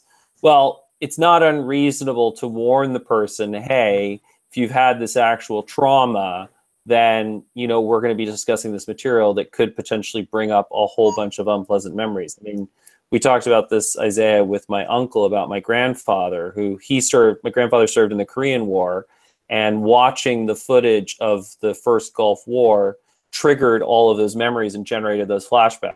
So would it be reasonable before providing war coverage to like provide some sort of heads up that you might trigger some things? Yeah, I think that's totally reasonable. The thing is that, you know, it's like all of these things, you start with something that's fairly reasonable, and then you take it to this pretty extreme place of like, you know, people who haven't necessarily had these traumas, who don't necessarily have these memories, and now like a fairly plain facts discussion of what's going on, suddenly we're issuing trigger warnings about this shit. Well, also to build upon that, like what triggers Billy Pilgrim? The barbershop quartet. Yeah. You can't issue a trigger warning for a barbershop quartet. Like that, it's so asinine because the most random things can trigger people. Like I get triggered when I go into a public restroom because I can smell the piss. True. I totally get that. But I guess like the warnings themselves are more towards like movies have trigger warnings on them. It's called rated R. I totally understand that certain things revolving around a discussion should be up front. Like, I don't mind that. It's just that the escalation of things that are actionable. Like, if someone said that you'd have to apply a trigger warning to the discussion of slavery, I'd be pretty angry about that. Because it's just like to go along with that, Dusty. I think it's a misapplication of sensitivity is really what it boils down to. So there are real things that trigger real people, and those are not things that should be hidden, I don't think, because life is full of tragedy every day, and tragedies that are unpreventable. And to say, oh, we're going to warn you, to warn people is fine, but to try and protect people from the tragedy of life is tilting at windmills, and I think it's misplaced sensitivity. I think there's also a deliberate responsibility to trigger people. I mean, I made a point to go to Auschwitz and to go to the killing fields in Cambodia. And I went there because I wanted to put my hand on the hot stove of history. So I wanted to put my hand on the hot stove of history so I could experience those pains and really get a sense of what happened there so that we wouldn't repeat those mistakes. And I think that, for example, if you were to, putting trigger warnings on a discussion of slavery, or putting trigger warnings off on a discussion of the Holocaust or what happened in Cambodia because it might upset people. This is sort of, I think Jordan Peterson's, one of his best points is that's the whole point of an education, is for you to have to confront things you don't want to confront and be upset. Yeah. And you're going to be upset because the world is upsetting. That's the nature of it. Speaking of that, like I mentioned that I was listening to Slaughterhouse-Five en route to Ramstein Air Base on a KC-10, U.S. Air Force KC-10. That was on my terminal leave, in which I was separating from the United States Air Force and was using whatever money I had to go travel Europe with a free flight. And I made it a point to go to Cologne, and in the streets of Cologne, they have brass plates in the sidewalk along the Rhine River, on the cobblestones, that have names and dates of people who were murdered by the Nazis. And one was posted on, one of those photos that I took was posted on the Mixed Arts Instagram. Oh yeah, I saw that. I didn't know what it was from, but I do remember seeing that photo. So, I mean, never forget, man. But in order to never forget, you have to experience. And that's why, like, for me, I don't like saying, oh, I have PTSD, for a lot of different reasons. But one of them is, it's not a tragedy. It's just the life that I've lived thus far. Yeah.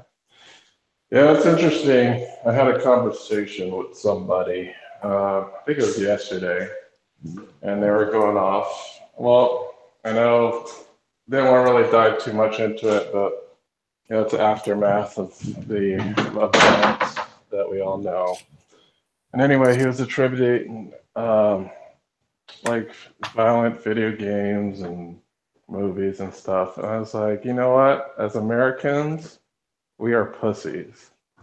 Like, go to any war-torn country and see how they cope with the things that are around them. It's like, I'm not totally just like dismissing it, but I'm just saying, as Americans, like violent desensitizing is not really a thing that we actually experience if you just look globally. Like, who are actually getting desensitized by violence are the people that are actually seeing violence, like real violence, not fantasy violence, And I don't on think a day-to-day basis. I don't think they're desensitized. I think that they just It's part of their experience life. yeah, they experience it in a more real way. They're still sensitive. Everybody's sensitive to violence. Like if Yeah. you're not, then you're not human. And that's why I go back to the misplaced sensitivity. It's you're being sensitive on the wrong things. But to go along with that, and current events, like in 1946, Germany was a shithole country. And Yeah, that's there's no denying that because of what happened from the First World War. or the Second World War. In 1921, in 1921, 46, yeah, Germany yeah. was a shithole country, and again in 1946, it was a shithole. Yeah, the ravages of war. Andrew, do you have any comments? You've been awfully quiet lately. Still there? Andrew might have left. Or he's just really lost in deep thought. Yeah. I've just been listening. You guys have made me look at this in a completely different way through the PTSD lens, because I've always looked at it as a book about somebody trying to like just get past his own mortality, just like to I don't know, just I'm kind of at a loss for it. But I've never viewed it from this angle before because I've never experienced anything like that, any type of wartime. I mean, I just always. I'm with you, Yeah. Andrew. Like, I have the same exact experience that you're having now that I had probably with the second reading of this book. The first reading, I was in high school, didn't know really any war veterans, didn't really understand the concept of PTSD. And I make sure I get that right. So yeah, I totally understand like that awakening that you're experiencing about it. Like, because it's been like 20 years since I first read it, and when I came back to it, I was like, yeah, this book totally makes a lot more sense now. Yeah, I always viewed it to somebody trying to transcend the whole plane of death and life and everything, and just kind of like, you know, everything's okay because it's all happening at the same time. It's kind of, I guess, through my own lens of, you know, fear of death and just everything, to where you're looking at life as like, it's not so bad. People die all the time, because I've had people around me, you know, friends that aren't with me anymore, and it just kind of, I don't, maybe I'm too optimistic. It's a really dark book, but I always just kind of like at the end go, well, you know, well, so it goes. You know, it's all these people that I've known that aren't with me anymore. They're still here because they're still in living memory. And even though they're dead now, they're also still alive. Just kind of hold the unstuck in time metaphor. And I never viewed it as a PTSD war, you know, of just war fatigue. And it's just kind of eye-opening to me that I've just looked at it completely through my own lens and my own experiences, and never really considered the fact that he was speaking from a very traumatic event in his life. I knew he was conscious, you know, but I still didn't view it from his eyes in that way. I just viewed it as me trying to, you know, feel better about the fact that I've lost a few friends. You saw it as an allegory. Right, yeah. Yeah, it's definitely powerful as an allegory, but it's also really powerful as an experiential narrative. And like you mentioned the end of the book as well, where, and like the last line of the book is, and the bird said "Petit huit."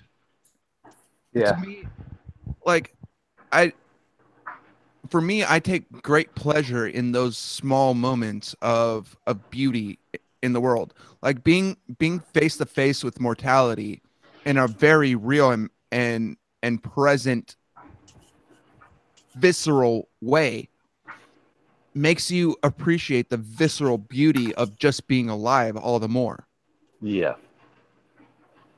So I think what you're Yeah. saying, Isaiah, is that, you know, the experience of war makes you into a Tralfamadorian. A little bit. And a Tralfamadorian is like poo in the Tao of Poo. Yep. Feces, or what are we talking No, about here? Pooh Winnie Bear. the Pooh. Winnie the God, Pooh. you do. Listen, Dustin Cubit, do you love poo jokes even more than I do? Of course. Can't Yeah, go yeah. MMA chat without talking about feces. Oh my God. Well, he has a point.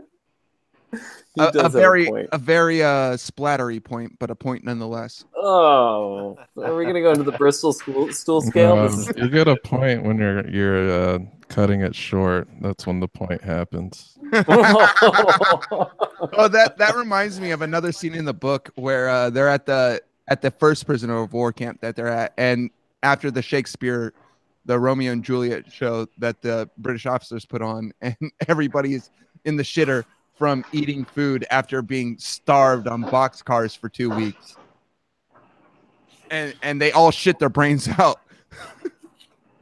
Yeah, that was an interesting scene in the book, because right after that book, I read a book from an Auschwitz camp survivor, and it was basically identical to what the Jews had to go through during their travels from camp to camp. Well, and there's stories about the Bataan Death March, which are eerily similar to the stories that are published about Auschwitz. And some, God, I can't remember the number of U.S. GIs who died in those camps, or incidentally, on the strategic hamlets in Vietnam. And that's another thing that often, like, I don't see in a lot of commentary about Slaughterhouse-Five, is talking about Billy Pilgrim's son, Michael, who's the Green Beret. And because That's Billy right. Pilgrim doesn't know his son, but his son is a Green Beret, and he was a fuck up until he joined the army. It's so that juxtaposition of how Billy Pilgrim was a shit sandwich of a chaplain assistant in the Second World War, but his son's a Green Beret in Vietnam. But Billy was a very successful person in his civilian life as far as monetarily goes, where his son was a complete piece of shit. So it's just they're opposite characters completely. Yeah, You know, his son needed the military to straighten up his life, and the military completely destroyed Billy's. Yeah, it's that Billy Pilgrim's son serves as a foil for Billy Pilgrim himself. Mm-hmm. And Edgar Derby serves as an additional foil in this whole narrative, because Edgar Derby was 44 years old. Poor Edgar Derby was 44 years old, and a school teacher who was a armchair philosopher who decided to put his money where his mouth was. The Edgar Derby character is a lot like Professor Pangloss in Candide. Yes, you have referenced this Candide quite a bit. Well, it's available for free.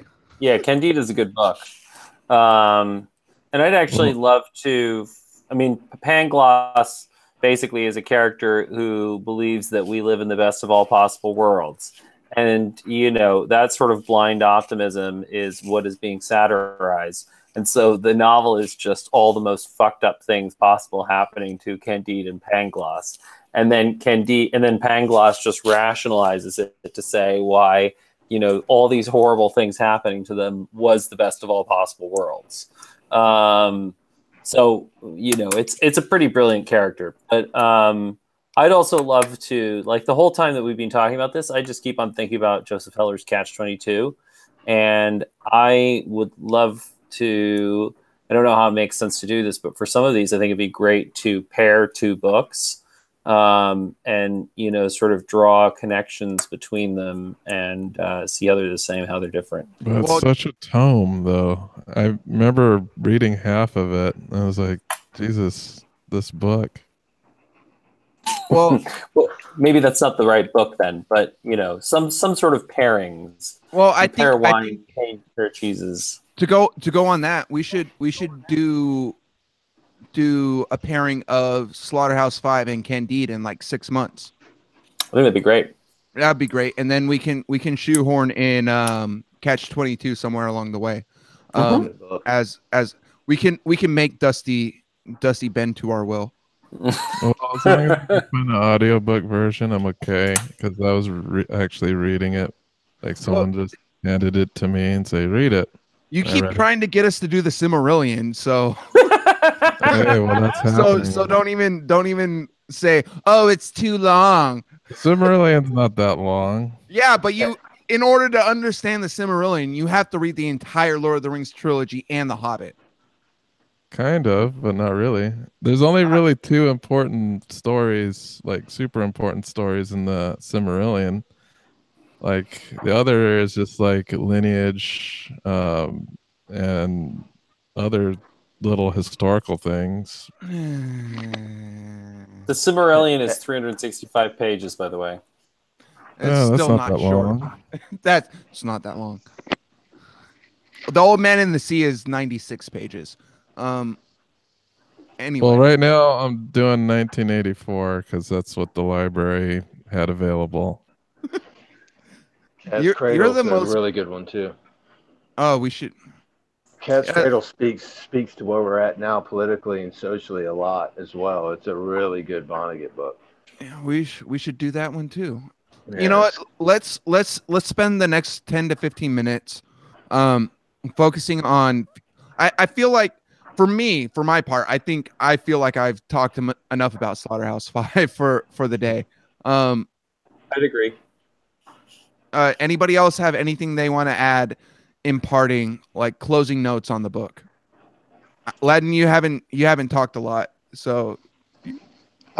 Yeah, I found it really interesting with the PTSD, and yeah, I don't know. I think for me, I guess I haven't done any military stuff or anything like this, but I've done some crazy shit, like hitchhiking across Somalia, and so I kind of thought I was going to die, and so this PTSD thing really hits home for me. I don't know, it's just with the Slaughterhouse-Five, I just completely understand it, and so it's kind of fun to talk about it, but I just feel like, man, I get it, and there's no question of what it means to me, and but it's been a lot of fun so far. It's been really interesting, and yeah, I've really enjoyed it, and I think in terms of other books, I think maybe another Vonnegut one might be good, but I'm open to all good suggestions. That's why I do this, or that's why I like this, is because basically crowdsource good books, and you can never get enough of that. 100%. Dusty, what are your top? Let's go with top 3 must reads. For me? Yeah, Dusty, go ahead. Jesus, that's a hard one. Go with Atlas Shrugged. No, I'm just playing. I'm just playing with you guys. Of course not. Well, my top 3 reads aren't actually books; they're just like series. So shoot them out. Of course, Lord of the Rings. Have to give that a shout out. As far as like really interesting stuff, this is not a book, but I know we discussed it, which was this graphic novel series, which is called Gundam or Battle Angel. It's cyberpunk. I'm a nerd, so it's just going to be nerdy stuff. It's a nerdy thing that has been published for the past 20 years consistently. So there's a lot of nerds out there, but go ahead. And just for like profoundness, that just made me, this is just for me personally. That's not something I recommend really to people. This is just more of like a self-discovery of culture and what it means, and like personal history. And that was Black Rednecks, White Liberals. Like that was, I like culture and like personal history wasn't something that I really understood until I read that. And it's just like the narrative of what has happened in the past isn't just black and white. There's so many different factors that contribute, and our culture now has blinders on how the culture operated in the past, and it's not so easy to criticize what happened from the lens of our current culture and modern days. That book opened me up to just like the biases of history and just how in school we weren't really taught the real stuff. Yeah. So Lord of the Rings, Black Rednecks, White Liberals, and Gunham, or Yep. Battle Angel is the It's English US name. Yeah. Ladan. You got, or is it Ladan or Laden? Whatever makes you happy. It's like Aladdin without the A. No, I'm gonna go with Ladan because your last name is Jiracek, and it flows better in my mind. Yeah, then that's right. There's one. There was one teacher in high school. He called me Bin, like Bin Laden, and I didn't. Oh, that is I didn't great. really respond to that because it sounds like Ben, and so it's like Ben. I'm just like, what? Like, I mean, I didn't even look, just because whatever. But You just messed it yeah, up for I'm cool. yourself. You messed, because that's what I'm going to call you from now on. That's I might not respond though because it just doesn't, it's like if I called you like Alex, you'd be like, who are you talking to? so funny. True. Hey, Yeah, you so- should embrace the nickname. This is a sign Yeah. of affection. Yeah, exactly. Why not? And it was kind of funny. Like other people would fight for my name more than I would for mine, because for me, I've heard it all. I've heard all kinds of magic carpet jokes, but it gets old. But once in a while you get a good one. So why not? Or like Bin Laden ones or something like this. So. But yeah, for me the books. I mean, kind of along with Dustin, I guess is I read Hillbilly Elegy like last month. And for me, that was excellent. That was like, Loved it. whoa, this really puts into a story like the whole cultural thing, and like kind of like, oh, okay, how responsible are you for your own life? And I mean, I don't know, like this along with the Jordan Peterson binge I've been on recently. I'm just like, whoa, maybe I've been just like floating through life and just waiting for something to happen or something like this, but really instead of doubling down and really fighting for it. I don't know. So the other book that I really really liked was Nassim Taleb's Anti-Fragile, and I don't know, it's not a fiction book, but for me that was kind of it really summarized all his work and like how, I don't know, systems should be, and what I don't know what life should be like too, is you get knocked down and then you get back up, but you're better than you were than when you got knocked down, something like this. I don't know. In terms of a third book, I can't think of one off the top of my head that was like so excellent that I would scream it from the rooftops. And actually, Slaughterhouse-Five was one of them. For me, that was one of the best fiction books that I read, just because like I said before, I just got it. I was just like, yeah, okay, cool. I'm on the same wavelength of crazy as this guy, and but also not. And I don't know. I guess those would be my three. Yeah. I'll second you on Hillbilly Elegy. Like, Yeah, all three of those. Way too many parallels in that book between his life and mine, and we lived in totally different, communities where, race is dealt with differently, but just from the socio-economic aspect of his life and mine, there's just way too many similarities.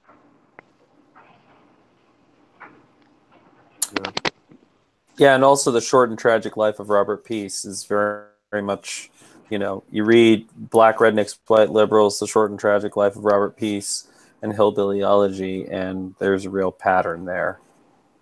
Yeah, that's my next foray into honor culture. I've been perusing. I have both rednecks and white liberals and intellectuals and race.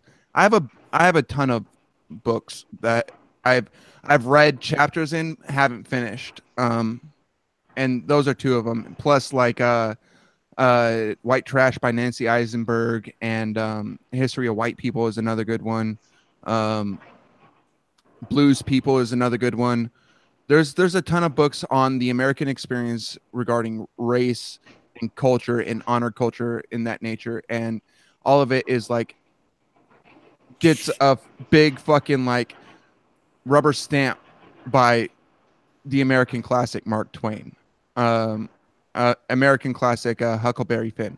So yeah, those are all books that we should all read, and then we should have MMA chats about them. Andrew, you got suggestions? Yeah. Well, my fiction-wise, one of my favorite series is the Hyperion series by Dan Simmons. It is a masterpiece as far as it's beautifully written. It's very literary, but it's a science fiction book. It centers around how humanity throughout time and way up well into the future has just constantly created its own gods, destroyed them, created new ones, destroyed them, and created new ones. And in this series, kind of it all manifests into actually creating beings that control everything through just the interconnectivity of everyone's thought processes into a supercomputer, creates a AI deity at the end of time that transcends time. It's a great book. It's a mind fuck completely, but it's a really good book to read. And there's two of them. First one sets up the second one together. They're the best couple of books I've ever read. Cat's Cradle would be the other one for me. I mentioned before. I just really love the Buchananism in it, how it just kind of plays on the fictions that society's based on, and the protagonist, antagonist, how they need each other, the whole yin and yang thing, in order to order a society. And you can't have a society unless you have a villain type of a thing. It's just I love the way he puts that together. And I'm also the asshole that always references Republic Lost because of Brian and Hunter years ago when they first had Lawrence Lessig on. I read that book probably twice now, and I'm always the guy that screams about getting money out of politics. So I'm no fun at parties. No one here is at parties because we just keep on talking. Read this fucking book so we can have a real conversation. I'm with you, Andrew. Whenever I talk politics, I tell people to read that book and shut up. Yeah, I'm crazy about that. And I got a lot out of Renegade History too. I really enjoyed reading that because that's a lot of stuff that I really wasn't aware of. I gave my copy to Adam Hansen, and the Audible audiobook is so bad. Like the narrator is so bad. So I need to find Adam Hansen and get my copy of that back. Is it really that bad?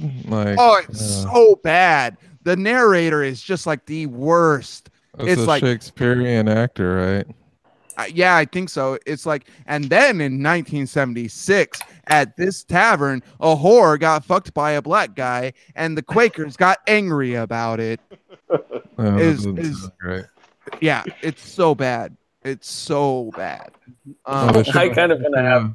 He should have hired the late Riley Martin to read it. You should have Samuel L. Jackson read it. Samuel L. Jackson should just read every book and do all the. You should do all the voiceovers. Like him and Morgan Freeman could do all the Audible productions, and I would buy every one. Have you guys ever heard "Go the Fuck to Sleep"? Yeah. Oh my God, that's so good. Best. It's maybe the best audiobook ever done. That might have to be one of my top 3. And then Samuel L. Jackson's recap of Game of Thrones is also amazing.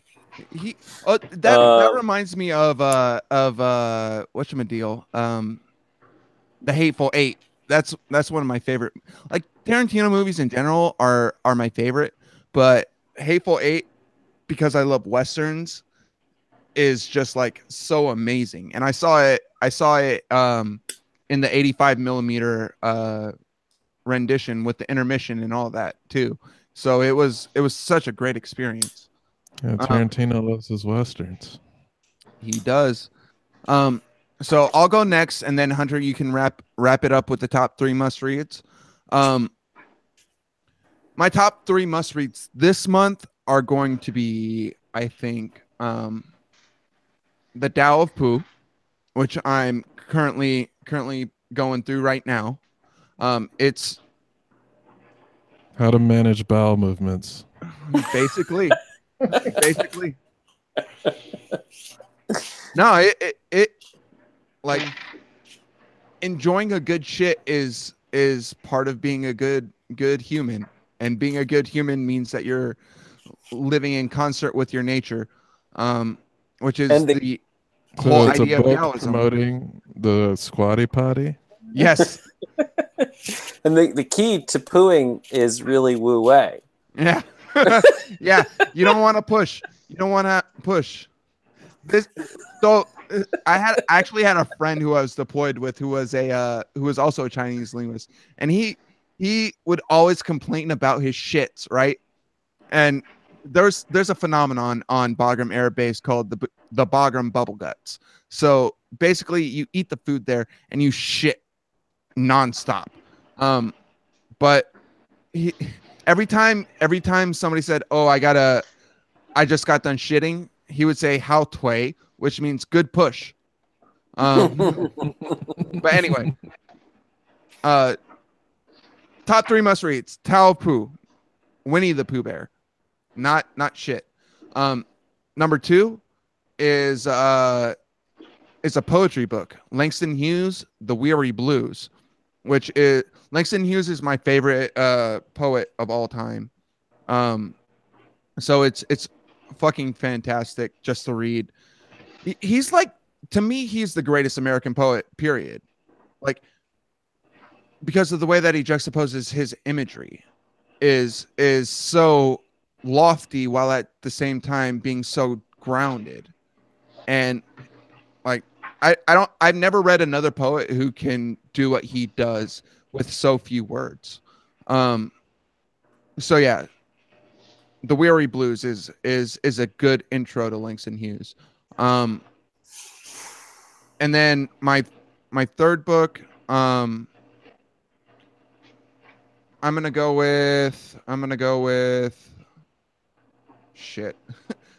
Shit should be a book. I'm gonna go with The Subtle Art of Not Giving a Fuck, and that's a super popular book, but it really shoehorns into the broader spectrum of what I was talking about with Slaughterhouse-Five today, because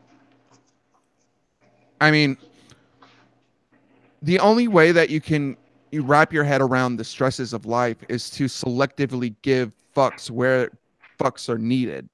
And that's the whole idea behind The Subtle Art of Giving a Fuck, or not giving a fuck.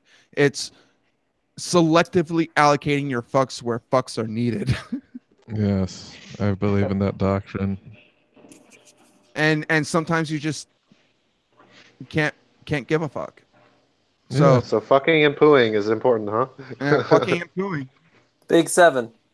Yep. So Hunter? yeah, I mean, firstly, also in terms of the redneck canon, Born Fighting is another good one. Redneck Cannon. The redneck canon. Born Fighting is another really good book. Marvel versus Capcom 2. Oh, well, actually, like, I mean, what is it? Redneck versus weirds. Like, I mean, that is really what America's culture war mostly boils down to. Yeah. So, I mean, and I actually think that branding some of this stuff as like sort of comic book universes would be super helpful for people to like understand this.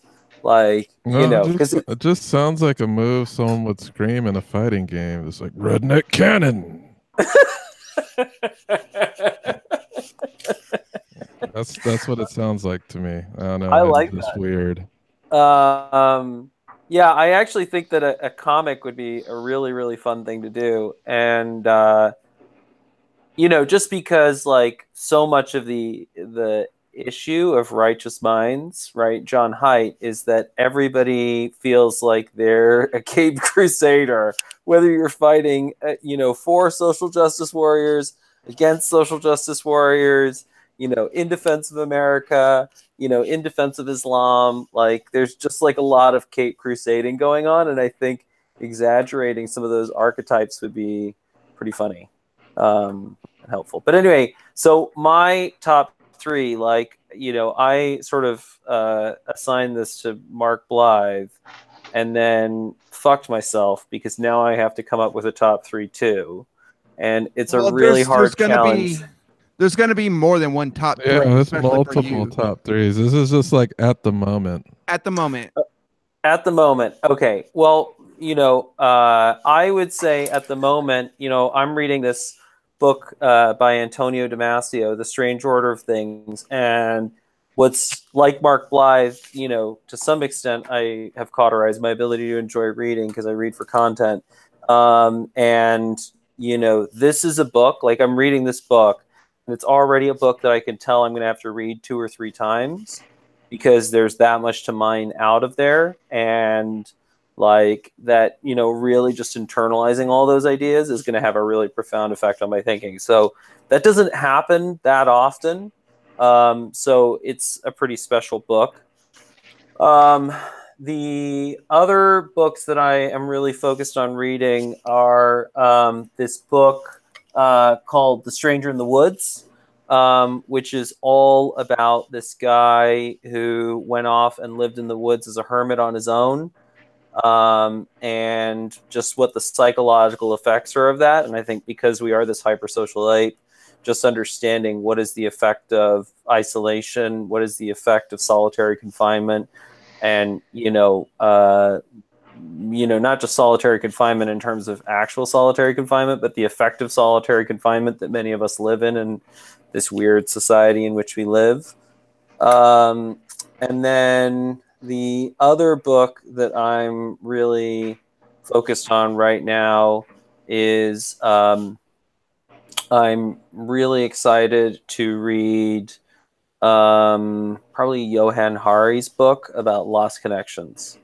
I would say those 3, and I think it all comes down to, they're all sort of circling around sociality and isolation, which is a lot of what I've been thinking about a lot. Mm-hmm. So that's that. But I will also say, Dustin, in terms of top 3 of all time, 1984 is probably on there. What is? What's 1984? Oh, 1984. What I'm doing now. Yep, it's an amazing book, and I would love, love, love to do a book chat about that. Well, that would Hunter, why read it because I haven't. It's amazing. Yeah. It's really good. Yeah, I'm liking it so far. I'm about an hour into the audiobook. Hunter, why are you thinking so much about isolation? Because I'm alone in my apartment, Ladan, and thank God you guys called because it's just going to be a really bleak night. Well, it's alone at the top. Well, I think too is like just this is the top among all the podcasts. It's been a topic, just like depression. What's going on now with the shootings are pretty much a product of that isolation. Many of the problems in America are product of isolation, suicides, etc. Well, and to piggyback on that, Dustin, Kelly Brogan talks about this as far as artists and whatnot being the canaries in the coal mine for serious problems within the culture, and that's especially apparent when you look at American popular media history, like in the 1960s, especially with Bob Dylan and Andy Warhol and Scorsese and all these other brilliant artists producing their work in the 1960s and early 1970s under the milieu of global nuclear war. I mean, look at Dr. Strangelove. So, but anyway, and to build off of that, I mean, I think that a lot of what I've been thinking about a lot is the Big Seven. And in general, Chris Ryan's whole thing that, we live in a zoo that is the Calcutta Zoo and is not designed for human flourishing.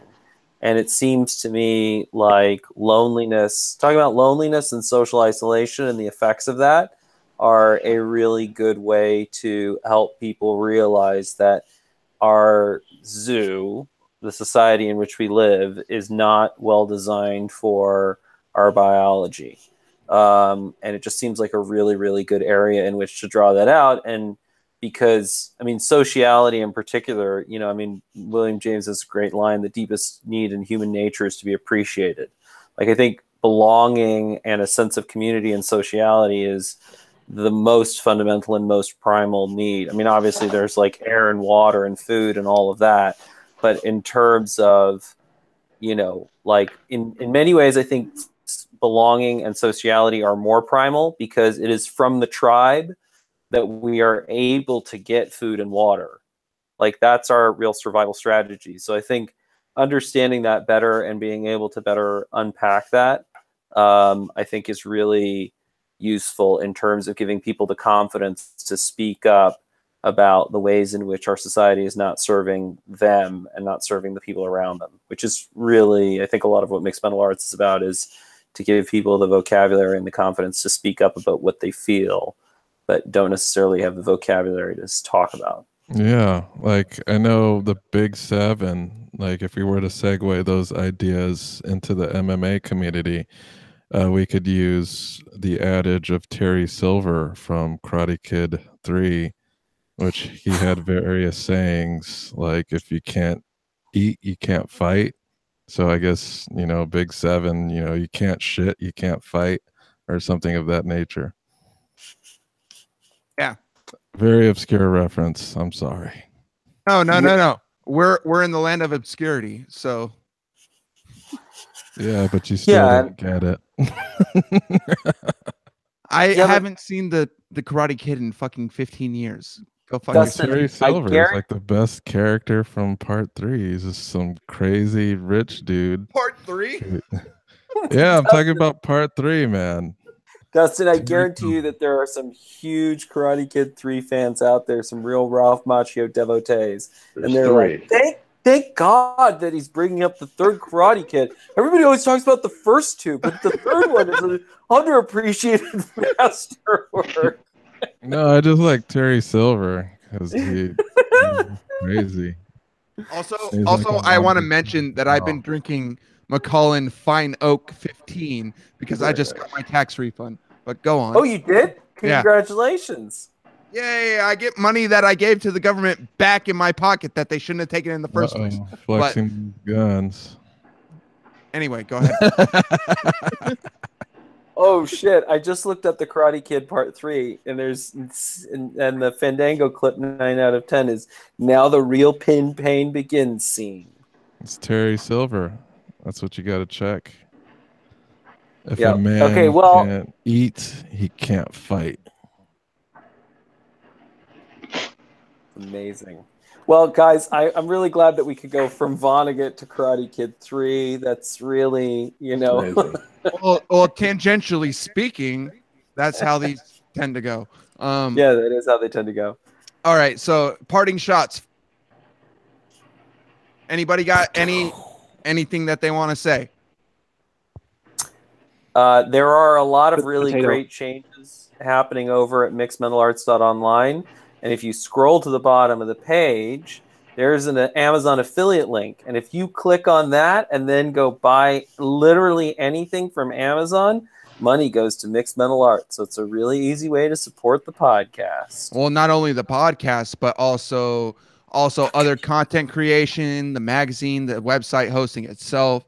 Everything that we do, we need fucking money to support the elves. We need that Skrilla.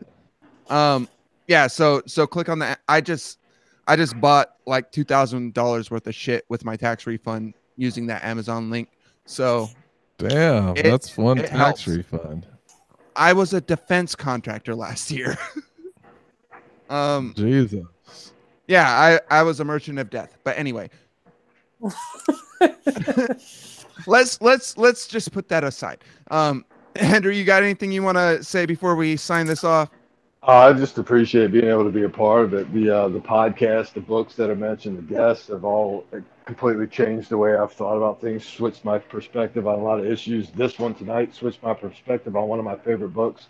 So I'm just grateful to be a part of it. I was a little nervous to even talk, so it's really cool that I can just sign on here and talk to you guys and talk to Hunter. So I just appreciate it. I appreciate everything you guys do because it's definitely cool. That's the point, man. That's the point. Yeah. And it's we guys, Andrew. I mean, the point is that, like ultimately individual humans, none of us are that smart, but as a tribe and as a community, we can become really smart. And so, that's so much of why, we opened up this podcast last year and, started really working on making a community, because Brian and I knew that we on our own could never get all these ideas out there in the way that we needed to. So thank you for being a part of this community. And, here's to working together. And, if it's one of us talking about Republic loss at a party, it doesn't have much of an impact. But if 10 of us are all talking about it at a party, then it's a whole other thing. We might get $1 out of politics eventually. Campaign finance reform. Larry Yes, Lessig. sir. Yeah, my hero. My spirit intellectual. Yep. Yep. Hopefully we can get Larry back on again and get him to give us his top 3 must reads. That'd be great. The elves will be working to make things happen. Ladan, you got anything? Yeah, this has been a lot of fun. I've really enjoyed it. It is kind of what we were saying before. Is it's kind of strange to run into somebody at a party and be able to talk about this kind of stuff. So it's like running into a unicorn, and it's just like, oh my God, you're a unicorn also. And so I think we've just had a really fun hangouts with a bunch of unicorns, and it's been really cool. And we got to keep doing this because it's otherwise the unicorns will go extinct, and that's really sad. Because then where will rainbows come from? Truth. Pot of gold. Actually. From Karate Kid 3. Where will rainbows come from may have to be the title of Brian Callen's autobiography. Yeah. that I'll end up writing, and that you will also end up writing. We'll be the ghostwriters on Brian Callen's autobiography. Where will rainbows come from? Yes. So Ladan, that makes me want to piggyback on what you just said. I was actually dating a quote unquote unicorn. I was dating a model slash let's just go with model. It's the pic from Instagram. She was No. We don't talk about the people on my Instagram. But anyway, I'm not talking about her. Anyway, but so I was dating this model around this time last year, and the reason why I was interested in her is because she was talking about shit like we talk about with mixed martial arts, and it's like that thing immediately gets my attention. And that unicorn. That thing can be found in bar rooms and pool halls and gyms and wherever you go around the world, because people are smart and people read books and people want to talk about these things. They just need to find other people with which to do it. Yeah, that could be the issue too, is like I don't bring it up, and I'm not like, hey, did you guys read, Kurt Vonnegut? Because if I do, actually, it does happen kind of often that somebody's like, oh my God, yeah. But I don't know. I mean, it's kind of, I guess it's kind of like dating, like dating. It's just like, hey, or I don't know, relationships or anything like this. Like, hey, do you want to have sex with me? And actually, the amount of people that would say yes is much higher than you think. And but it's kind of scary to go out on the limb and be like, hey, let's talk about politics, or let's talk about redneck culture or something like this. And but I think this is kind of like the Tinder for intellectuals. Something is figuring out. Armchair intellectuals. we should trademark That's our Brander. subtitle. That's Oh, our It- subtitle. Mixed Mental Arts, Tinder for intellectuals. or think it, pseudo intellectuals. I think what we've in general learned here is that Ladan is the new head of marketing for Mixed Mental Arts. Yeah, I can do this all day, guys. Amazing. Well, I know I'd get swiped. That's for sure. Everybody gets swiped. But- It's just one direction. But it's Oh, it's the you don't bad you don't swipe based on the picture. You get swiped based on your insides. Shit is funny. Swipe.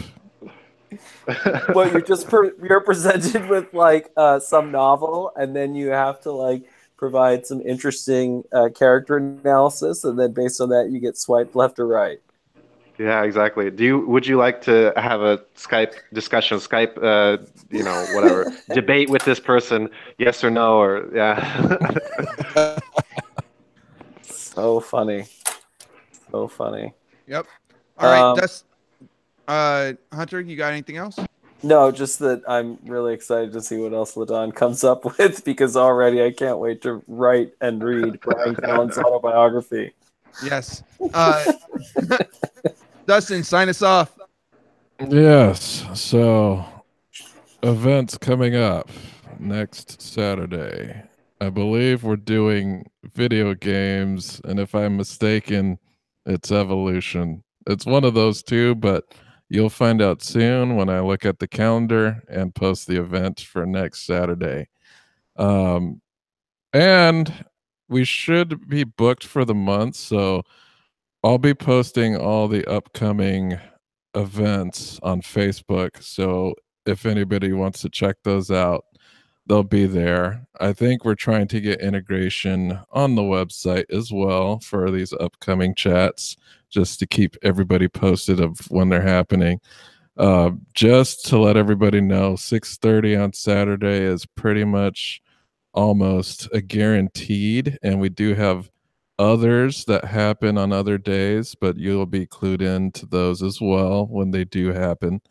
If you'd like to support us, make sure you visit our Patreon page. We do need some Skrilla for the basic operations of all that is Mixed Mental Arts.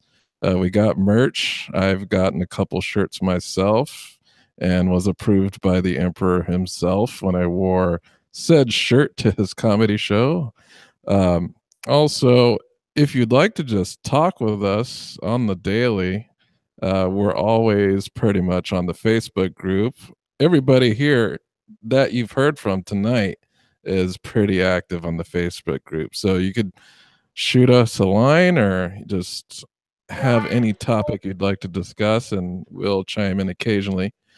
And as always, listen to the podcast. One of the very best episodes that we've done in a while has dropped with Mr. Spiro, can't pronounce his last name, Lacus, and Ed Solomon. All righty. Was there any last words for you, Hunter? Subscribe to us on YouTube. And as always, if you have guest requests or if there's anything we can do to do better, just let us know. And as Dusty says, you can find us in the Facebook group. You can also email me at hunter@mixedmentalarts.online. Thank you. And just to top it off, we got a Reddit group that needs some love, and we have a new Discord server that we have opened up for live discussions, if you so please. Also follow us at our social media accounts at Twitter, Instagram, and I believe those are the two relevant ones at this moment. And above all, please visit our website at mixedmentalarts.online, where we have revamped the homepage, and it looks amazing as hell. All right, Patreon. Yeah, we did Patreon. Patreon. But I'll plug it again. Patreon. Patreon, and we are releasing exclusive content for that platform, and we're getting really good with the exclusive content. So please join in and get the extras that will turn your mind inside out and inside in and any other way possible. So any last words before I do the big sign off? Welcome to Costco. I love you. All right. Well, thank you very much, everybody, for listening and joining in on the chat. We're going to be here next week, and have a good evening or day or morning or wherever you may be.